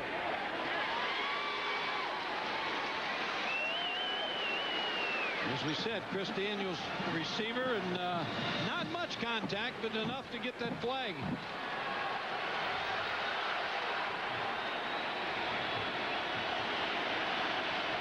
Penalty yards, well, they have been considerable. Brees gonna run it, and he's got a lot of running room. Gonna take it as far as he can, and he did get out of bounds. Very wisely got what he could with diving out of bounds. Chapman was there, but he is down around the 25, and that's enough for the first down. Here's where Drew Brees is really good at, because he can feel the rush. Jared Cooper, number 40, is going to come from the top of the screen. He feels the pressure, ducks up underneath, and picks up the first down, and then tries to get out of bounds. Lamar Chapman on the hit. You could see his wide receiver wisely coming off rather than throwing a block and being called for a clip. Brees lobs it for the end zone. Got him there. Touchdown, Isaac Joe.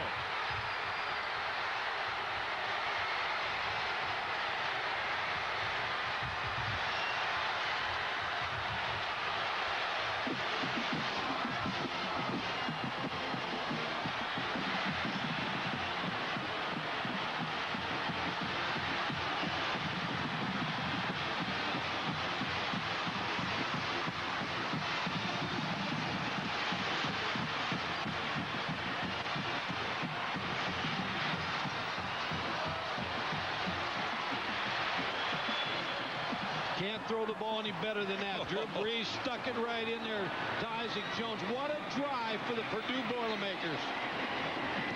Extra point is good. A 3-point game with 30 seconds left. And I mean, the K-State bench and their side of the field is sitting in stunned silence. They cannot believe that Drew Brees took that football and went down the field on their defense. That's as good as a pro drive on Sunday for John Elway Denver comeback. Drew Brees just finds Isaac Jones open. He adjusts to the football, makes that touchdown catch, and puts the Boilermakers ahead. The senior starter on the offense, Isaac Jones. And I think there were probably 10 groans in the Big Ten Conference. That's the other 10 coaches that know this guy's going to be around for 2 more years and they got to face him. Well, that's a great drive. If they can end this season with the win, as I said before, this is a young football team that will contend for the Big Ten championship next year. Now here's the next dilemma. You're not out of the woods yet. You can't kick away to K-State because Murphy has already proven that he can take it the distance. You know, do you line drive kick? Yeah, what do you do, Mike? line drive it right here and get good coverage, because still a field goal with 30 seconds would tie this thing. Well, Grammatica's kick, his longest is 65 yards. So that means you got to get it around the 48-yard line of Purdue, and you still got an opportunity.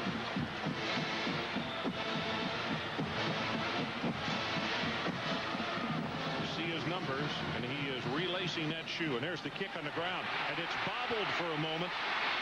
Now Murphy trying to find some place to run, and he is going to be hemmed in at the 11-yard line. And the bad thing about it is he wasted about 8 seconds off the clock.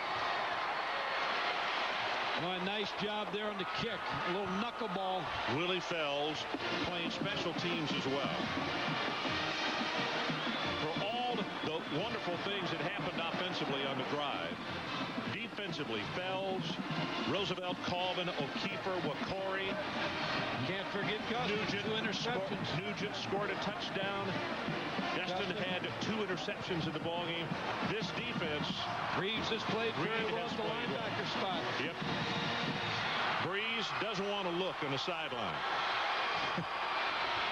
This will be big for him to come back home. Oh.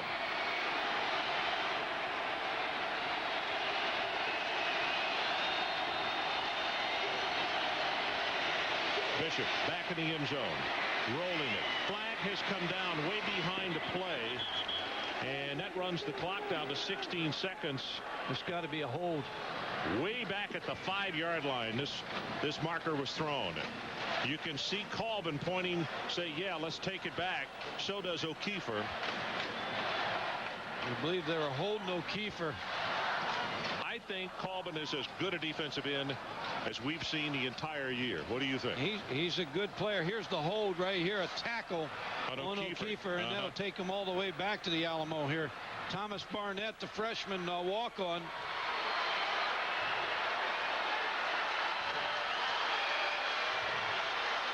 Can't lose too much yardage from the 5, but you lose a little. Colvin, the defensive player of the game, 8 tackles, 3 sacks for 25 yards. And Ron, before we get off this thing, this Alamo Bowl's been a great sight this whole week with these fans here. It's been very colorful. Mike, our crew's had this game 3 times and been here for the Final 4 last year and saw the regionals the year prior to that. This city does a great job for sports events. Excellent. Bishop rolls the pocket. Throws as he is hit, and this was just up in the air for grabs. And it is tipped, and it is not intercepted. 7 seconds showing on the clock. Both Ben Smith and Adrian Beasley were there.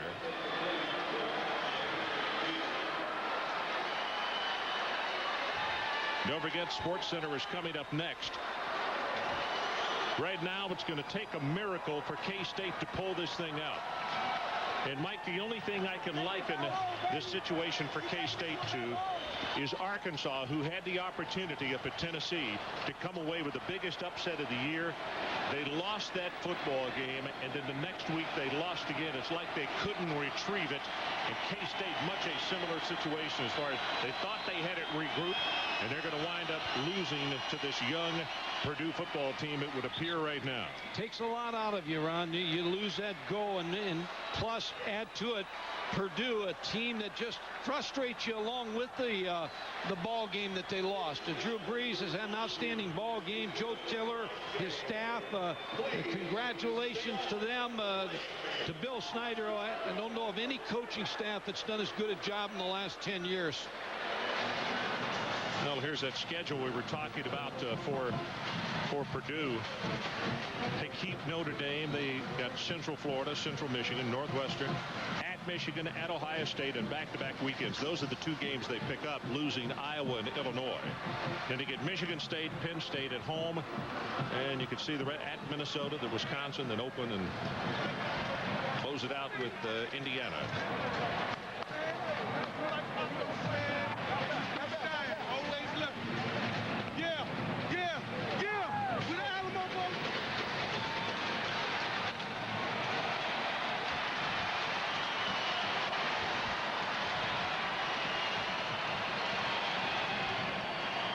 Lorzell on the sideline.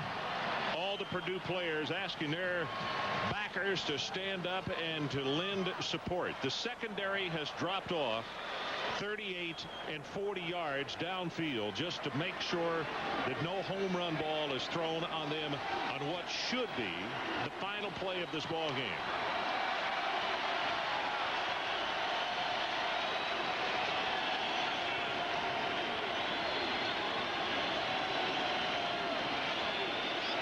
Bishop runs up into the pocket. 2 seconds down to 1. Gets his pass away, and it is going to be intercepted. John Reeves with the interception is knocked out of bounds, and this one is over. And Joe Tiller gets a cool bath, and this is an excited Purdue football team.